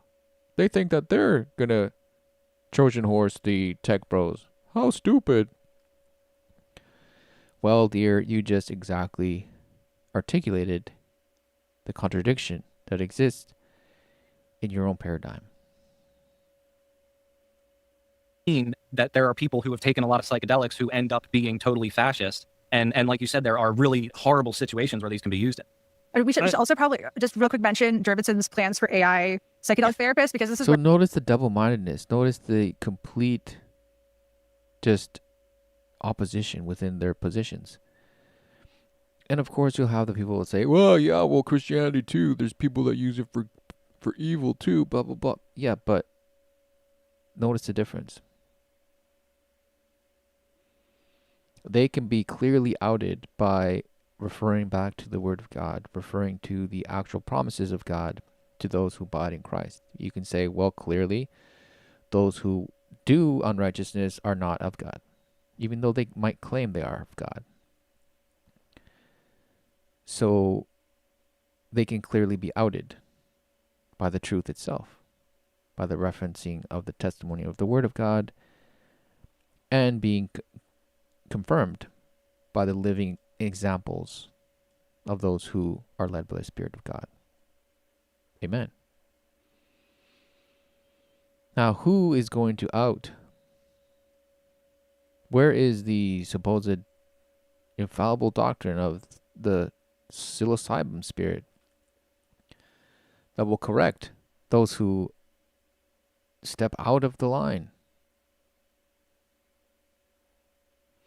And of course, they'll say, well, it's the golden rule. It's the no harm principle. This and that. Oh, really? Or is it just subjective? And is it just arbitrary?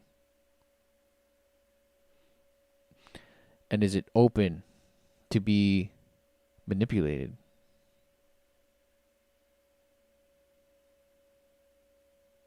And all the while, the fruits of that labor, of that agenda, prove itself to be more and more restrictive, more and more depraved, more and more corrupt, more and more sinister, more and more contradictory, more and more nefarious. Well, I would say yes. It's exactly those things. All the while it promises you, no, no, no, I'm not hurting you. No, no, no. I'm helping you. And you're like, yeah, but look at all this terror and torment that's in my life. Well, you have to become suicidal first. Don't discredit this suicidality part of it, but you must overcome that too. What a joke.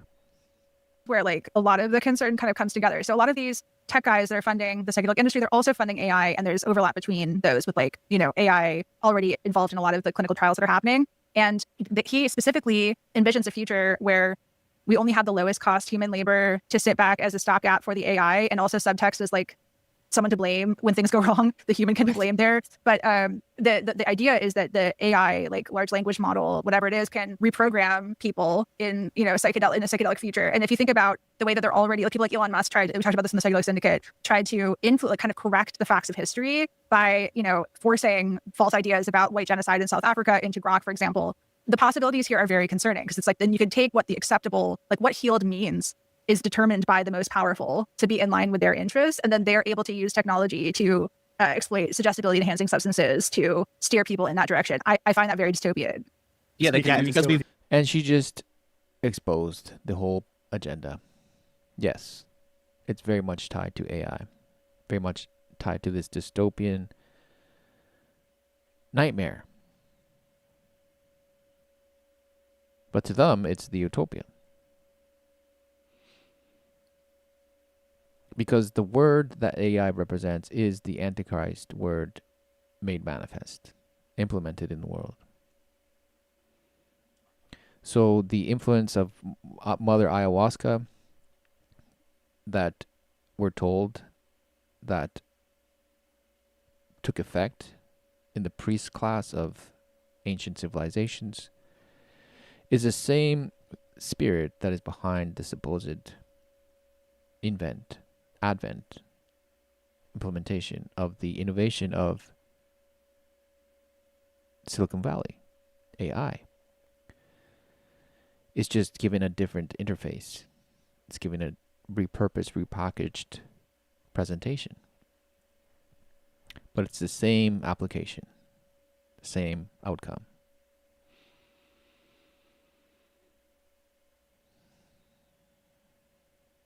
Abdicating your own connection, your own discernment, and placing it on an idol, giving it to a false representative of God. You'd rather put your trust, faith in the alternative, the artificial, the artifice, the simulation, the proxy, instead of rightfully placing it to the true living creator of all things and his word. How distorted has man gone? We've brought him up once, or go ahead. I was just going to say they could use the control of the social platforms, control the AI, and the suggestibility to make people more susceptible to those messages they're getting from those areas. Yeah. And I mean, Russ, go on. I've got something really short, but I just wanted to say, because we've talked about him a few times, I know we kind of gave a little brief who is Steve Jurvetson, but I know not a lot of audiences are familiar with him, so I'll just reiterate. He's like a SpaceX board member, considers himself one of Elon Musk's best friends, and he's involved in XAI, the company behind Grok. So like, this is a dude who is a billionaire, is involved with some of the most problematic billionaires in the world, and is already involved in AI platforms. So like, it's not just like this empty speculation necessarily either. It's a very concerning prospect. And if you're not familiar with Steve Jurvetson, just go look into him. He's a strange billionaire who doesn't always get a lot of press. So this is the meat of the whole interaction that these people had. The first little bit was just they were softballing, they were massaging, right, the meat of it all, which is the direct connection to AI. So if you trace it historically, the introduction of psychedelics had to be kind of like this grassroots movement. It had to appear as though it was this organic rebellion, right? So it's what the hippies represent.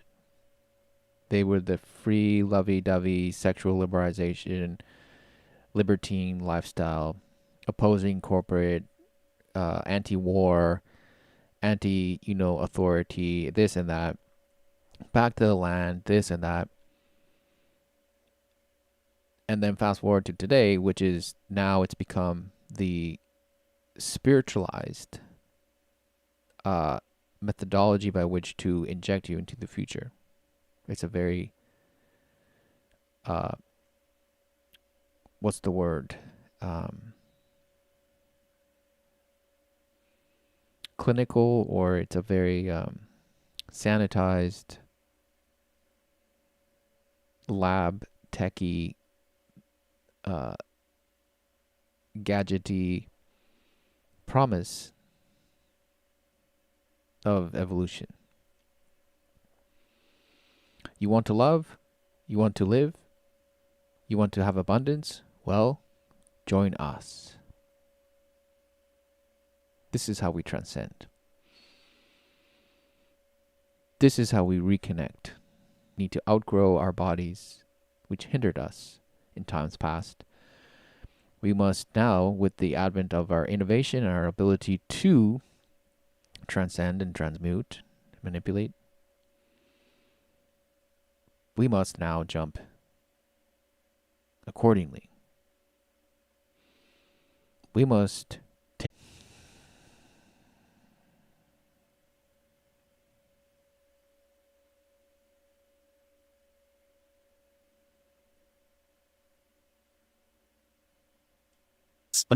he maybe should get more than he does just based on some of his ideologies. Sorry, Pace, go on. No worries. You guys are really teeing me up for what I was going to say anyway, which is perfect. We're talking about sort of dystopian things, but it's really not in the realm of fiction. Steve Jurvetson's musings about influencing Grok or the need for AI therapists to make this whole business model work. It's not just fiction.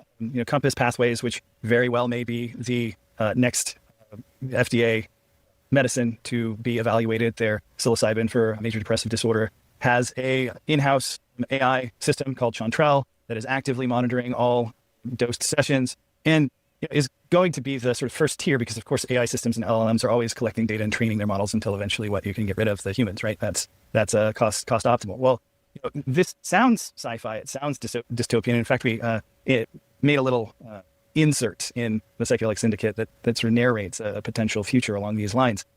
That said, you have these guys like Elon Musk and Jurvetson who draw from sci-fi to argue for a bold new future, whether it's rockets in space or autonomous robots and such. But it's been observed, people more quippy than me, that these folks take exactly the wrong messages, from these fictions. Peter Thiel thinks that Sauron was a good guy, a bold industrialist. Like somebody said something like, we're going to finally build the torch. Yeah, but see, you assume that people should side with the so-called good guy in these stories, right?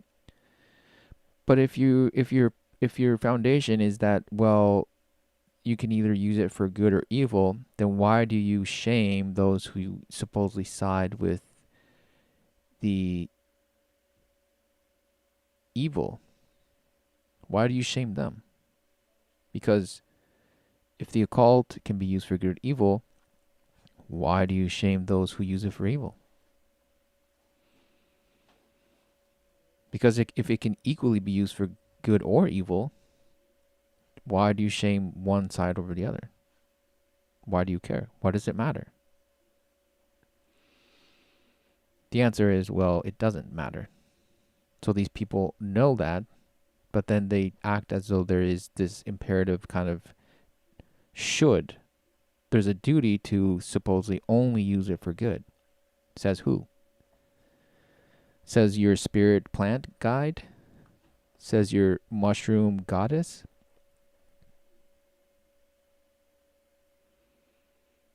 Torment nexus from the classic sci-fi novel, Don't Build the Torment Nexus, and that's kind of what we're seeing. I mean, and it's this idea of suggestibility, as psychedelics as being suggestibility agents, meaning they allow your rational defenses to lower and for you to accept information uncritically, to integrate something that has been said to you, presented to you as true without really thinking about it. This is in the neurological, mechanistic models of how psychedelics work. They call it, relaxation of prior beliefs, essentially, like what is normal, whether it's a habit or an expectation about reality.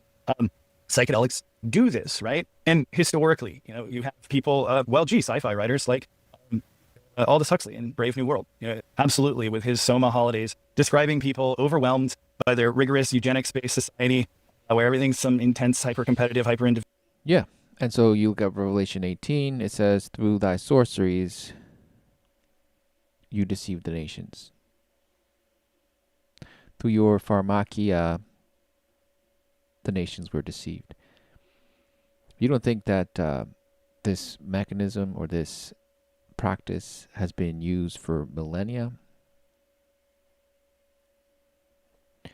to turn people against God?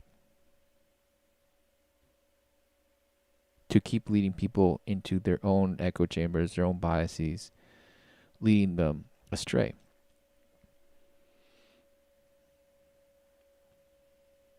And ultimately, it's man because of his own lusts that he is led that way. So by no means is the mushroom or the psilocybin or the peyote or ayahuasca the culprit, but man in his own imaginations uses these plants and their chemical compounds to deceive himself, to go the way of the path of intoxication, to go down the path of inebriation.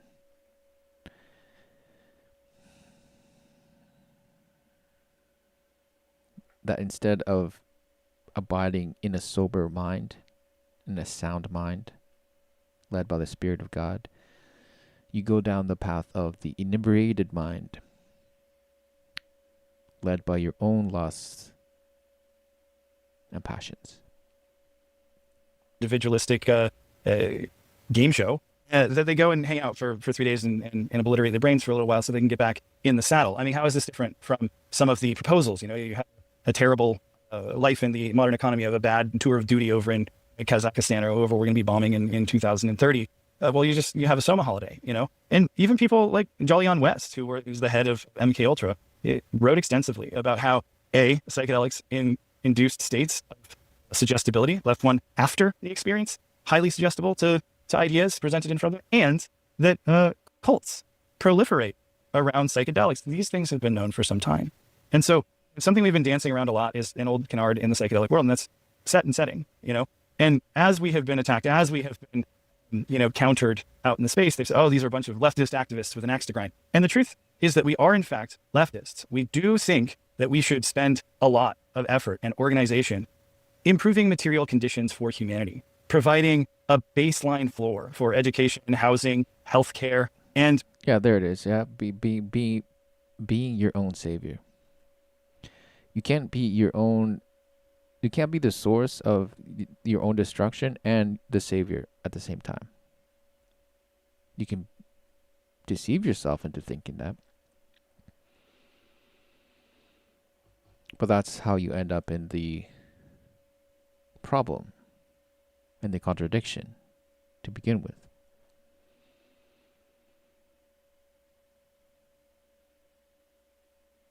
Because, for example, if you look back to the collapse of the economy in 2008,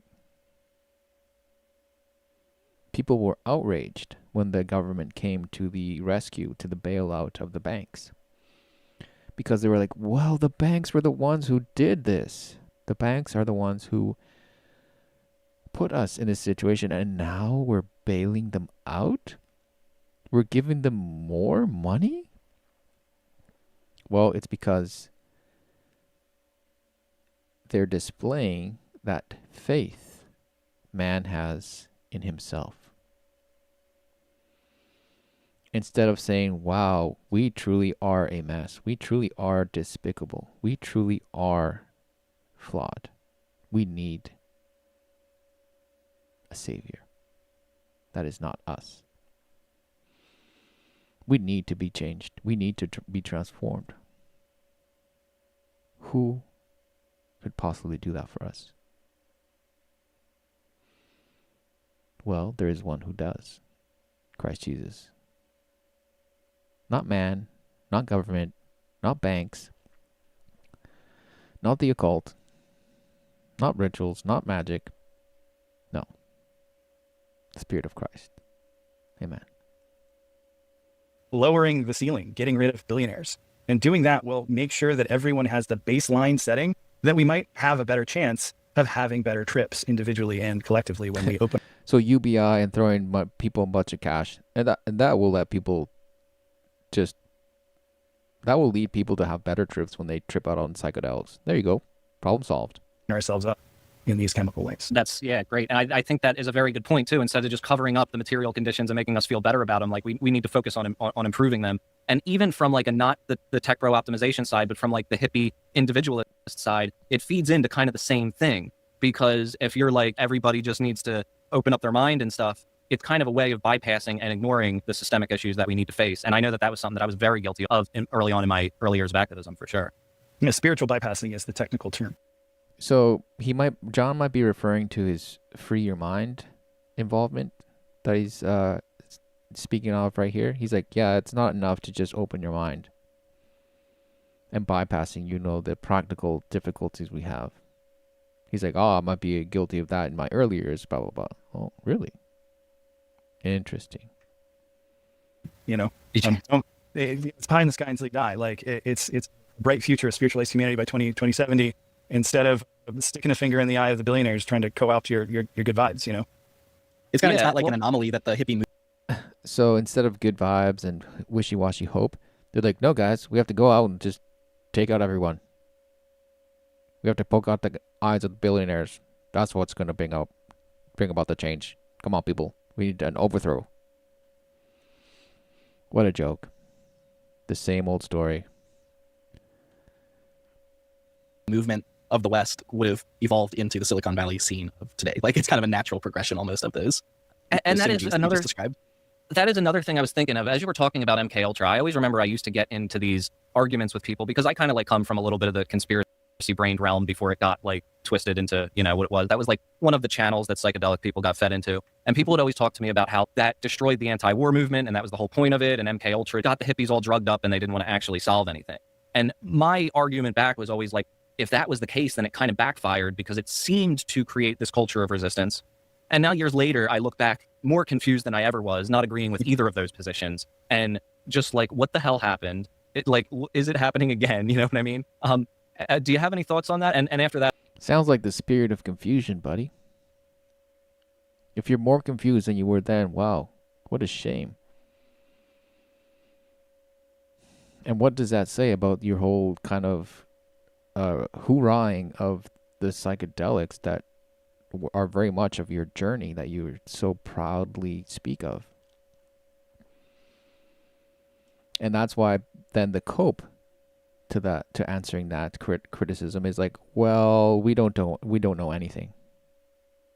And anyone who claims to know anything, he's a liar. Wait a second. So then why do you go to all these tripped out retreats? Because then your shaman is an idiot then, by that standard. Why would you ever trust them if they don't know anything? What are you opening yourself to? What influences are you opening yourself to that you apparently are clueless about? Why would you ever think that you can overcome if, who knows? Maybe you are already overcome and you don't even know. Maybe you have been defeated and it's only these demonic spirits that are convincing you that you're winning.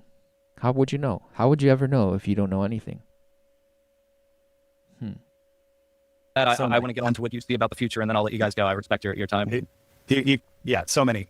But I would say I'm going to try and be, succinct here. Like, there's a direct line from MK Ultra to Gitmo and extraordinary rendition sites. Look at DU and Cameron at McGill University with the psychic driving. That went straight into Kubar counterintelligence manual that was used to, torture and attack and disrupt communities that the CIA thought were counter to the interests of American business. Are there psychological operations going on right now? Absolutely. I mean, they never stopped. Are drugs involved? Sometimes. Did a project called MK Ultra exist and end? Yes. Did we learn things? Yes. Notice that begin and end. And he answers yes. So he wants you to believe that it is already over.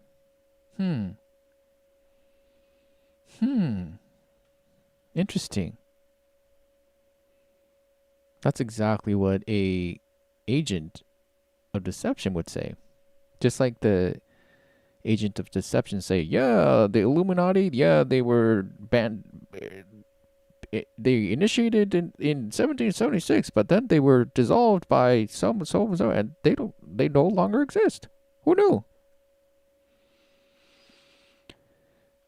Or yeah, the Masons, sure, they at one point maybe they had influence, but now surely they're just a bunch of old guys that they just hold, craft fairs and they have garage sales and they just they're more symbolic in the community. They actually have no power. Right. Okay. Is there probably like a born identity kind of mind-controlled assassin? I don't think there's evidence for that, but I think that's really kind of narrowing the broad scope of what they were doing with drugs. If there was a reliable way to derail activists that were working in some anti-war or pro-labor kind of fashion, you might want to undermine their communities, you might want to attack their leaders. Well, we do that by any means necessary. And by we, I mean the American government, and the infiltration of these groups and disruption is just a matter of course. Talk to anybody who's an activist against ICE, and they deal with this sort of thing. In other words, Satan will do anything to subvert you. Satan will throw everything at you to subvert you. And certainly drugs are not off the table. In fact, they're probably one of the first that he throws at you, because he knows that it will actually sink many right off the get-go.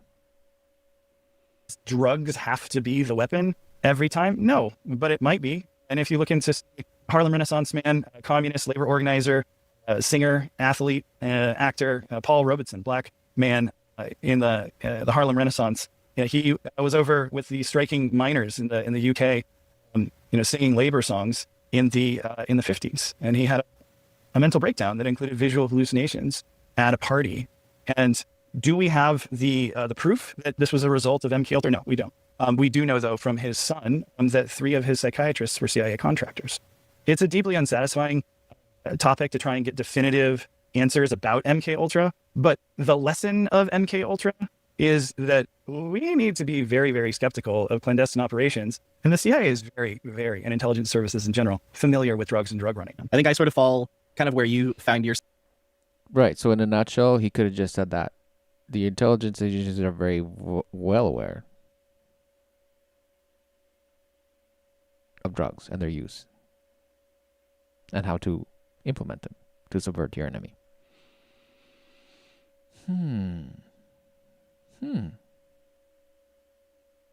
Who are these intelligent agencies and who do they answer to? Would it be the Antichrist spirit? No, it couldn't be. No. It's just people that are greedy and lustful and power hungry. They're just money hungry. That's it. Nothing else. Nothing to see here, folks. Move along. Yourself, John, which is like, I don't know if either end satisfies me, like whether they were using them to disrupt those communities or not. I think if they were, there's an aspect of it to me that speaks to the unpredictability of trying to use psychedelics for any direct purpose for outcome. Like that's sort of one of the skepticisms I've had of psychedelics. Again, this kind of idea that it's nebulous, it could go either way, blah, blah. He's like, it seems kind of pointless if it could go either way, blah, blah, blah. We don't know. So injecting confusion, this kind of inconclusive aspect, sure, we don't know. But I'm not going to stop you. Just consume, ingest responsibly.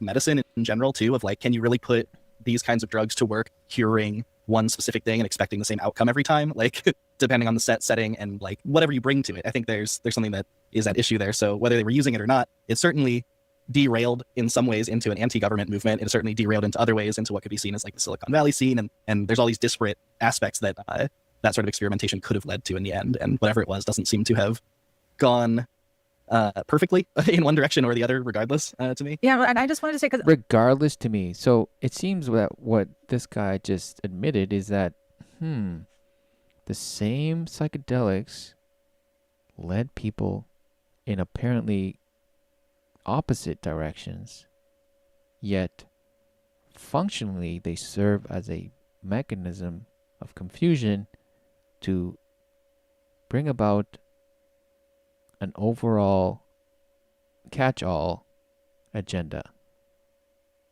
Because you end up putting in place this kind of dystopian future that seems to be contrary to either side, but these opposing sides were necessary in order to bring forth this dystopian future that is described. So how convenient that even though you say, yeah, I could go either way, it almost seems like, no, okay, either way or both ways, right? Or this apparent opposition of or divergence of ways is necessary to split man, to divide him further, and to therefore implementing the solution to the divide. No, it couldn't be. No, it couldn't be. a lot of like, I definitely don't think psychedelics are going to be any kind of solution in a big sense, but they are very powerful tools, and I'm open to the possibility of, based on experiences I have had, psychedelics potentially helping some people to become more aware of the systemic factors that structure our individual immiseration. And that is something that, because even people like Alan Watts have talked about this, like figure ground reversal that can happen, where it's like things that are ordinarily the background that you're not paying attention to, that structuring perception, can become the object of attention. And so it's like, in that sense, and in my life personally, I think it has played a really big role in my evolution as a leftist. And so, but I don't think that we can hang our hopes on that. I think that, and there's a lot of things to be cautious about, because, sort of like a ring of power dynamics, where it's like people start to get attached and then start to not notice the ways in which they are bypassing and making excuses and looking the other way when the most vulnerable people in society are being framed as acceptable sacrifices. And so you have to remain very vigilant. And I think that ultimately there's that, phrase, I think from the Bible, like, you know them by their fruits. It's like, if you are ending up aligned with fascists, you are on the wrong side. Like, it doesn't matter how you got there. It doesn't matter. Appealing to the Bible only to not realize that you're throwing yourself under the bus. You shall know them by your fruits. And again, this goes back to this whole kind of stream is in order to paint the psychedelic advocates as being on either the side of the bad guys or the good side. And these guys are like, no, we're on the good side. So instead of being like, oh no, this was the wrong path, guys, this is shameful. We repent of this. Turn away from this. This is the way of death and destruction. Turn away. No, they will not say that. Instead, they will try to come across as bearing fruit of righteousness by supposedly exposing the bad guys of the same camp, of those who use psychedelics, but they use it for good, for evil, while we use it for good. And sure, we it's more for a recreational use, but we can't say that it's a cure-all, catch-all. What a shame. Appealing to the Bible, but like you said earlier, Miss Neshe, whatever your name is, it's not possible to achieve what the tech bros want, because Christ directly opposes them, which is why the world, Satan, must provide an alternative Christ. Thus, he provided the hippy-dippy Christ consciousness spirituality that this leftist likely believes in.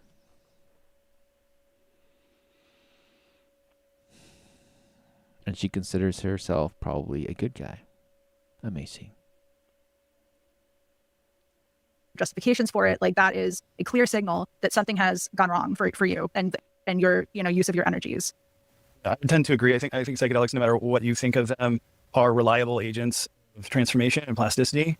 I think that they, no matter what, are going to cause a dramatic and radical shift in perception, which is not really like anything else and can cut through quite a bit of entrenched thoughts and beliefs and patterns, albeit usually temporarily. And what comes next is very sensitive to what kind of support a person does or does not have.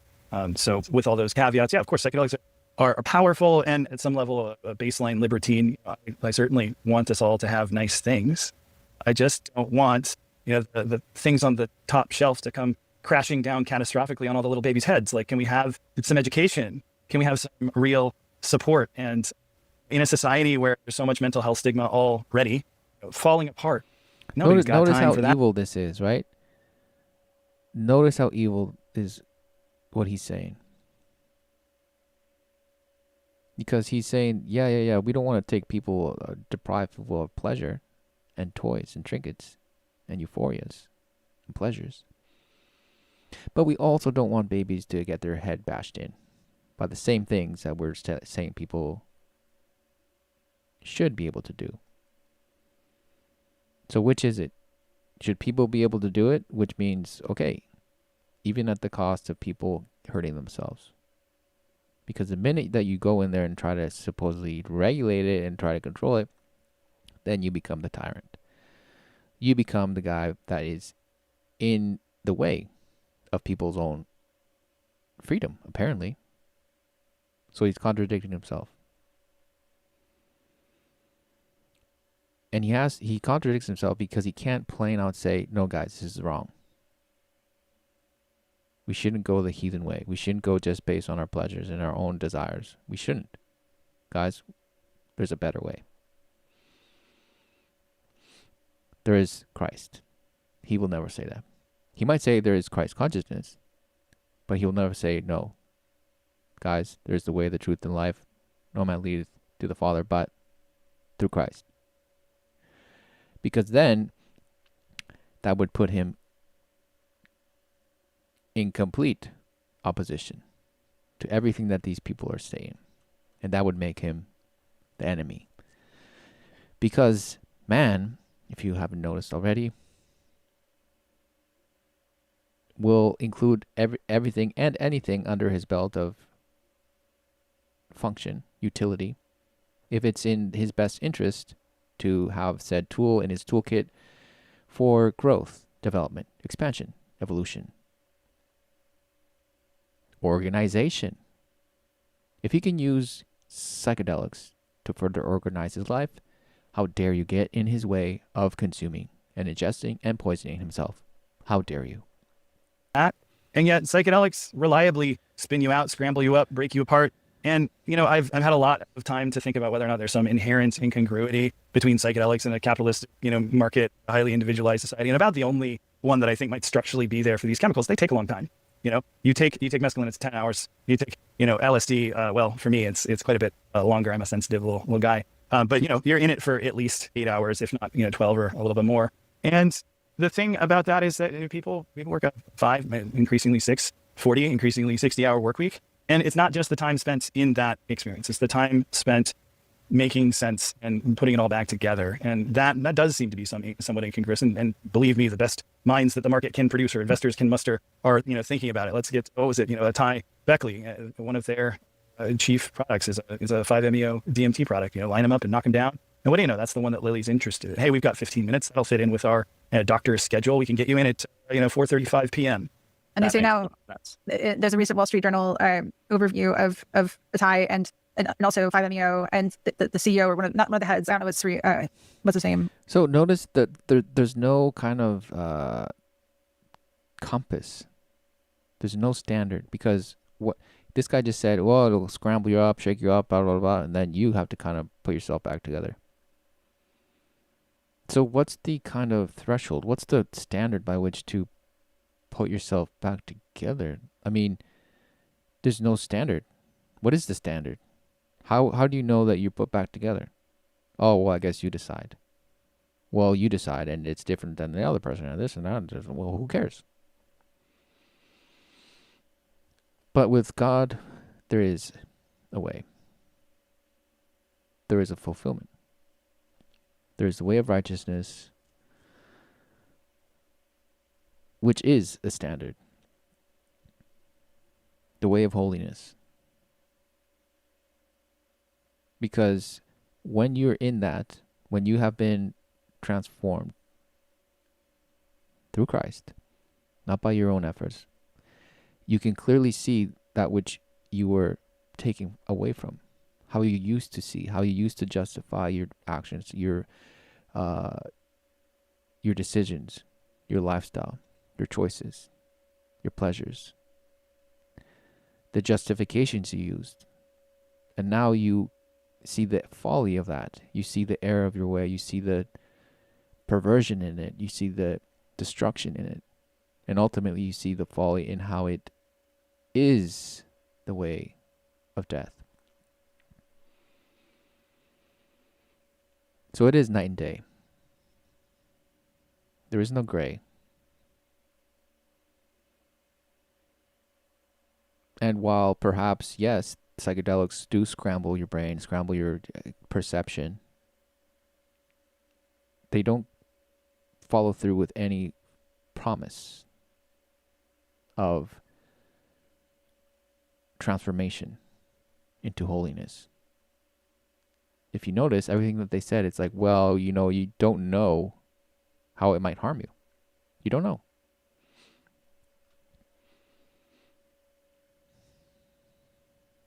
So that to me seems like the linchpin of this whole false idol. This statue that crumbles down the minute that you expose it for what it is. It's an illusory transformation in place of the true transformation, which is in Christ. Because Christ promises you life, while this psychedelic transformation, well, I guess it's undetermined, the outcome of it all. Because sure, it might lead you to kill yourself, but it also might lead you to kind of somewhat better yourself to an arbitrary standard that who knows what it is, and you get to decide for yourself what that is. What a joke. Anyway, so that guy. He said instead of like Spravato, where ketamine, where you come in every week to the doctor's office, they want you to come in every 2 to 3 months for their 15-minute psychedelic. That makes so much sense. And yeah, so I think the best place to wrap it up is what you think the ideal future would look like, even though, Peter Thiel probably controls that, and unfortunately we don't. But do you think that there is a place for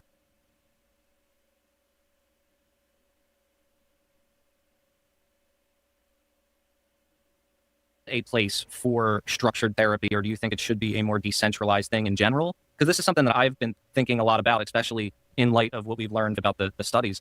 So I'm just kind of curious where your all heads are at and everything in that regard. Pick one, from anarchism or communism or barbarism. There you go. If only that was what we had to vote between. I think for myself, I support good research into like therapeutic use of psychedelics. I think that's great, and should be done rigorously. I think that's one point we've been hitting on this whole time in our criticisms is we're not against that as one use case for psychedelics, as long as it's being done safely with the proper guardrails and being done rigorously and being allowed to fail. Like this research should be allowed to fail. They should be allowed to spend money on this and say we didn't get the results we wanted. And that's been like kind of this reluctance in this community, it seems like, is to have an industry that is allowed to fail. And they pumped money and they pumped millions and billions of dollars into this stuff so early. And so like basically set up a scenario where they weren't going to allow themselves to fail and say that, nope, sorry, this wasn't what we thought it was going to be. And I think Pace said it beautifully earlier. My ideal world would be a world with multiple use cases for these drugs where, yeah, if you want to use it for a purpose that's been well-researched and is reliable in treating something, that's great. Because the honesty behind it all would be that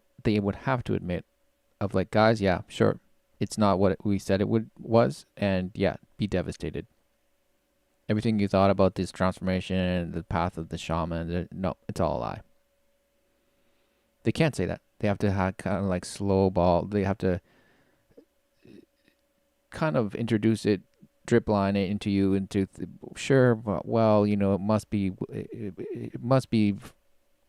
open to failure, this and that. But hey, guys, you know, nothing's perfect.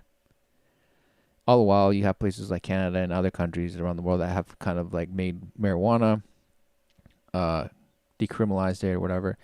So people are getting high left, right, and center. Nobody cares anymore. People are just smoked out.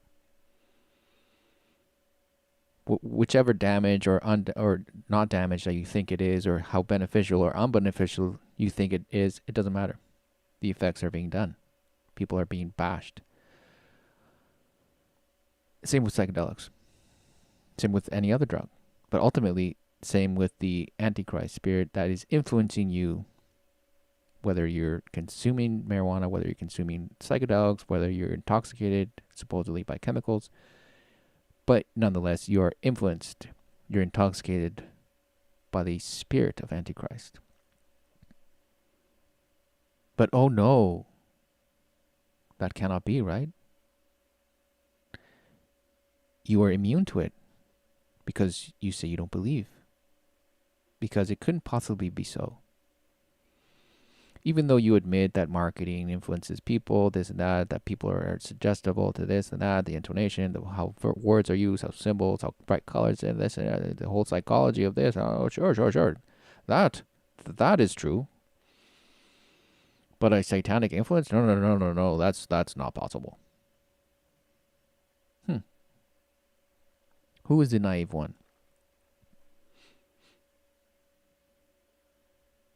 If you want to go do art with your friends who you trust and listen to music and go in the woods, I think that's great too. But an ideal world would be one in which you can have the time, like you said, pace to fall apart, a time to rebuild yourself, and a time to like deal with the experiences that these substances bring on. And that's, I think, what we're really lacking right now. Yeah, and I would say, as far as like, you know, the therapy, I agree with Russ that, you know, we shouldn't have lower. So this is just a bunch of Egyptian priests telling the layman, yeah, guys, you should have the time to break down and rebuild yourself, to embark in the path of the enlightened being. How sad.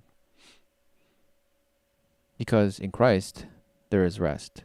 In Christ, there is the fulfillment of your complete restoration. Given the mind of Christ, given victory over death and sin, given peace, joy, righteousness in the Holy Spirit,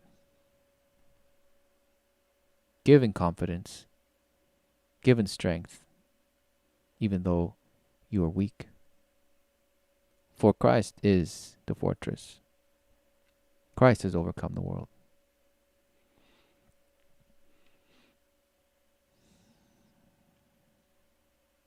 So these are the false magi. Or should I say just magi? These are the magi of the world, convincing you to not abandon ship, even though psychedelics are being proven to be not the solution. But still, guys, no, trust us. Keep trusting man. Just mature from your conspiratorial mind. Mature a little bit. Come to the realization of practicality. We need to systematically overthrow the billionaires in order to distribute equally in equitable means for an ethical future. What standard we're going to use, who knows, who cares? But we just say words that sound awesome. And we're going to give you the drugs to feel even more awesome. But ingest responsibly. Because you might end up killing yourself. Who knew? But no. Suicidality is just a myth. Standards for psychedelic medicine that we have for all other medicine. We should actually, participate in the collecting evidence in a way that is designed to reduce the influence of bias and expectation, including of true believer researchers, and actually seeing like who does this work for and who doesn't it work for, and how can we support the people who are not going to have a positive outcome here, which is not really, there's no meaningful safety net right now for the people who are going to be blown open and left to their own devices. And as far as a lot of people like Michael Pollan have for years been telling people that they can't trust themselves, they have to go to the underground where the true experts are. The public by and large is not aware that vast proportions of the underground are trained in cult therapies that are dangerous and have led to many terrible outcomes, including deaths, several of them recently. And so by and large, on average, at this current moment in time, because the public discourse about this is so reckless, and there's the people hanging out shingles of expertise are so often the last people that people should be trusting to be with them in psychedelic experiences. On average, I think people are better off in experiencing psychedelics in their existing strong relationships with people that they love and support them already. That's what I would say at the current moment. So do drugs with your family, folks. That's the solution. Don't go to these underground experts. Don't go to the shaman in the retreat in the high mountains of the rainforest. Do not go there. Because authentic as they may be, they might lead you to your death again. So consumer be wary.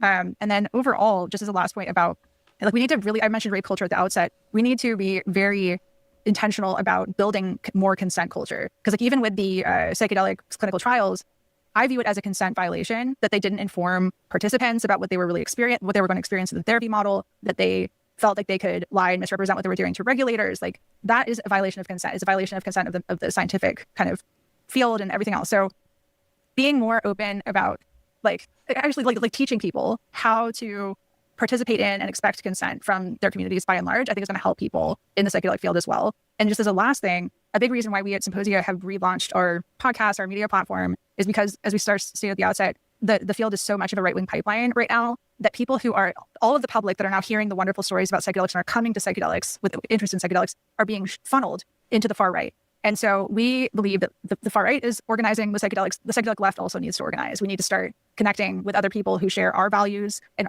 our... Notice what she's calling you into. Ecumenism. She's like, everyone who's being pumped into psychedelics, they're being shoved into the far right. And she's like, yeah, so we should organize on the left side and also pump people to the left side into psychedelics, so that the bird can take flight. So that the two wings of the same bird can take flight. Folks, we need both sides. We need the right and the left, so get to work. This is Sauron calling his minions to the assembly line. She's calling people to action, to organize. Come on, guys. Pull it together. The right wing is doing its job in bringing people to the psychedelic reality and promise of the false Antichrist spirit, so we must do the same. Come on, folks. Get on board. Get on board. Get to work, people. What shame. Politics and actually put up other ideas that could help some of the people that would be just funneled along in that direction into a direction more in line with mutual aid and supporting each other in our communities, because we're going to need that more and more in the years ahead. Yeah, that's very well said. I definitely agree with that. And it's something that I've sensed as well. And it is one of the reasons why I came back and started talking about this stuff after so many years. And it was one of the reasons why I took a break too, because so many people in my audience had went in this weird direction. And I just did not know how to handle that, especially like being autistic and having like social limitations and stuff. And like these people who've been nice to me for years are like extremely terrible. And like they're half my audience. And how do I deal with this? And that's why I just burned everything down and kind of restarted. So he was so timid and so fragile because half his audience went to the far right. And he's like, no, how could this be possible? Oh. So the far right doing, the work of Andrew Wilson and all these kind of orthodox, the return to tradition and values and Christian ethics. And a little bit of microdosing. Sure, if it helps people, just like Andrew Wilson says that without smoking, he wouldn't have proper bowel movements. Amazing. So he appeals to tobacco for his wellness. Well, just take a little step further and just appeal to a little bit of psilocybin to unscramble your brain. And to scramble it again and to unscramble it, and so you can rebuild yourself. Sure. That aligns with Christian ethics. Don't worry. It's fine. Because after all, it's all about the physical experience, folks. Didn't you know? It's about politics. It's about voting. It's about your rules and government and weapon storage and your arsenal and your ability to execute force. It's about force doctrine and force doctrine. Didn't you know, folks? So just as the supposed right wing is just following everyone into this faux Christianity, this pseudo Christianity, Christian King Network, Christian King TV, all these panels smashing and bashing and supposedly exposing the Catholics and the Orthodox, but really they're just embracing them. Ecumenical work. They're allowed to have these kind of oppositional kind of positions, but all in the efforts to kind of desensitize people to the opposition, to have sympathy for the devil, to understand his side, to understand him in order to love him. Understand so that you may love him and embrace him. Become one with him. Befriend him. Amazing. So definitely Awesome. some similarities then between our stories. We can relate. I wanted to just clarify on my little, propagandistic quip and speak policy for a minute. The reality is that, if you have a rigorous medical use for psychedelics, however skeptical I may be of that, if you've done the rigorous work and it doesn't have a bunch of culty elements that are trying to do more than just, treat suffering people for a specific condition, of course I'm for that. I don't like suffering people being denied medical care. That's contrary to my basic beliefs. That said, when it comes to drugs, it's very easy to point to a successful model, and that's Portugal.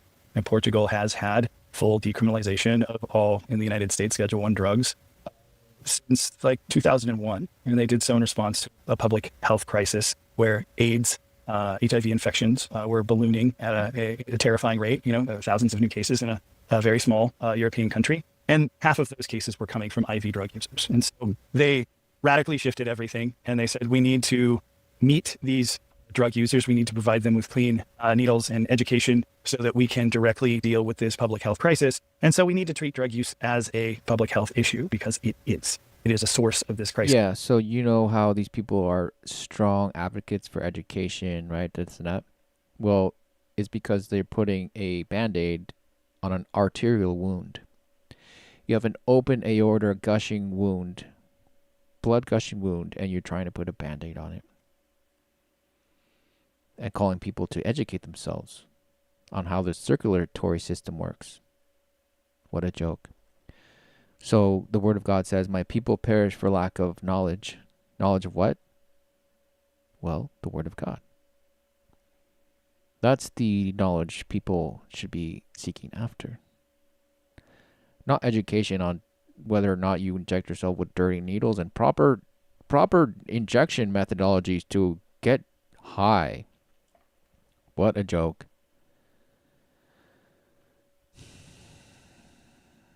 So these people are carnally minded, so therefore they speak carnal mind and they are embraced by the carnal mind. They're like, yeah, education. That's what it's all about.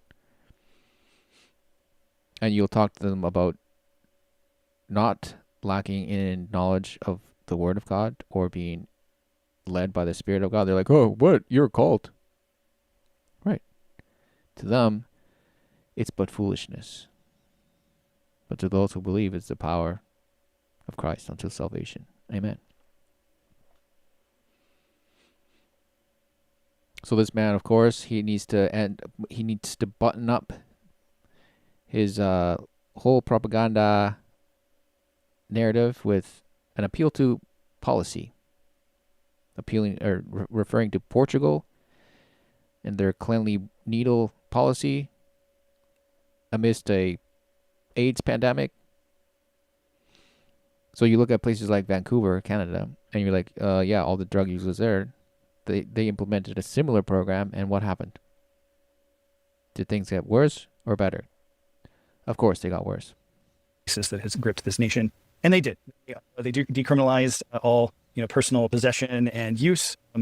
Being a drug dealer remains criminalized. You're not allowed to be openly doing drugs, although there's sort of a gray market understanding that, say, I don't know, at Portugal's Boom Festival or many outdoor sorts of gatherings, that people are going to do what they do, and because they're not decriminalized, or they're decriminalized, drug checking facilities work better there. It is a model that works. Are there multi-billion dollar startups that are thriving in Portugal? No. But can people have nice things in Portugal? Yeah. And they can also have the support that they need to experience it. Well, in Oregon, I'm from. So you can be a drug-ridden country and just being filled with bashes that relentlessly attend raves, but is your country prosperous? Is there world investment in it? No. but you can have nice things. And of course, this man appealed to UBI, right, universal basic income, and that's what he ultimately wants. He doesn't want you to have nice things. He wants you just to be, fair off. You can just be abashed, be content with what you have. Apparently, all drugged up. Be drugged up, but you're not going to prosper. But you'll have nice things. Don't worry, you'll be okay. Oregon, we tried with Measure 110 something like. Notice the difference, right? The contrast, because with Christ, because Christ tells you, no, your treasures are not in worldly things. So he's essentially telling you, don't put your trust and your faith in worldly treasures. Don't store up worldly treasures. Meaning, telling you not to fixate on the consumer aspect of life. To not put your joy and happiness and your fulfillment in the material things that perish, but rather to put your trust and development, growth, and maturing in the Lord, in heavenly places.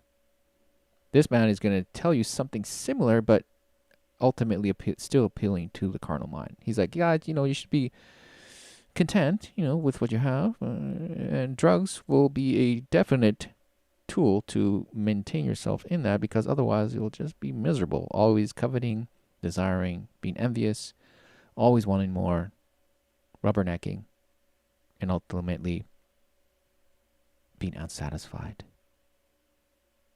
That's why they need to give you the pseudo spirituality, this confidence booster of Tony Robbins and all the ayahuasca retreats, to fill and pump your pride with false hope. Portuguese model. And for a while, all drugs were decriminalized. Personal uses were defined for everything from methamphetamine to fentanyl. But Portland, Oregon, for instance, has a pretty bad homelessness issue, or rather an issue of unhoused people, because there's a lot of billionaires and hedge funds hoarding shelter. And so I don't know about you, but I tend to, do drugs, illegal alcoholic beverages and nicotine patches all over my body in front of the mirror in my home, like a normal person. But, if you're unhoused, you can't do that. Right. And so drug use on the street became the bête noire, and the Democratic governor of Oregon, through executive order, undid it. And the thing is that just to put a final sort of socialistic point on the whole thing, Portuguese drug policy exists in Portuguese health policy, socialized medicine in the EU.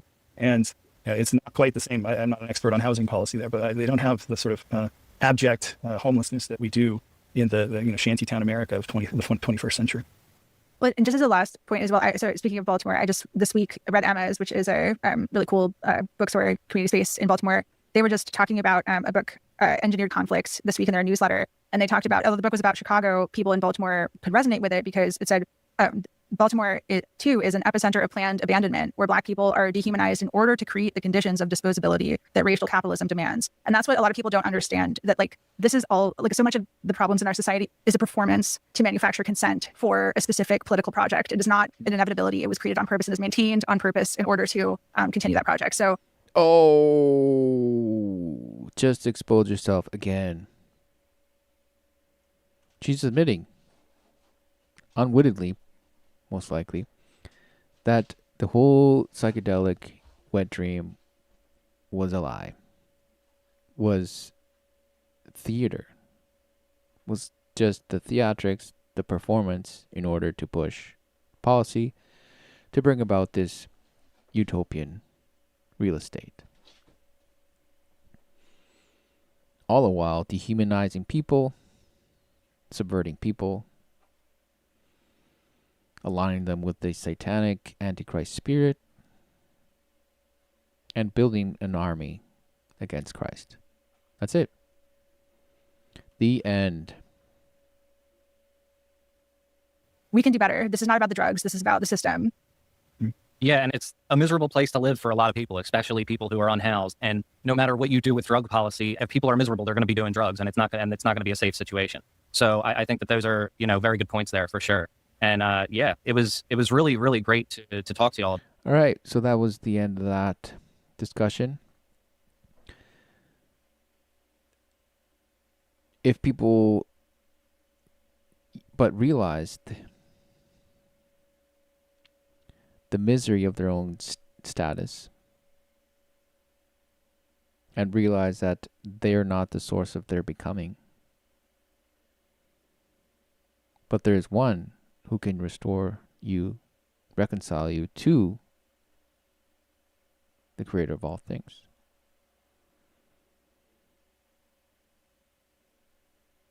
Which will you side with? And that's the whole point of the life you say you live. It's not about failure. It's not about acceptance. It's not about empowerment. It's not about recreating yourself. It's not about purpose. It's not about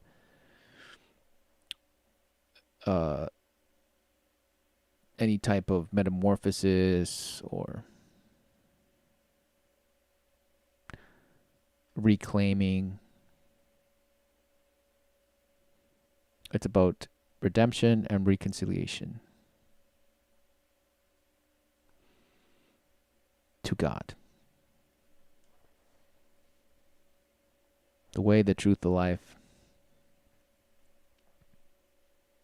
the Spirit. That is forever. Amen. So that concludes today's review. God willing, will perhaps open up the link to join up and have a conversation further in the day, perhaps. But for now, be well, be reconciled. Today is the day of salvation.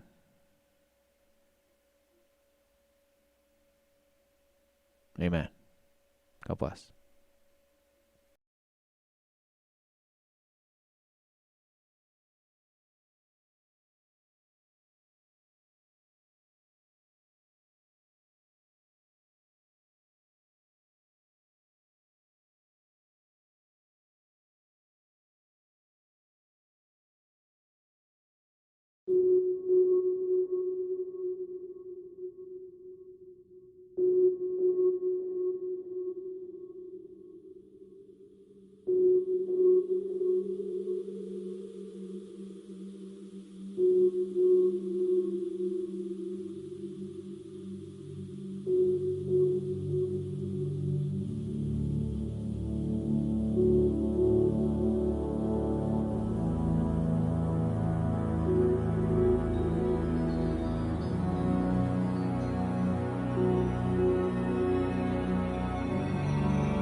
every time I shut my eyes, it's always the same.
Every time I shut my eyes, it's always the same.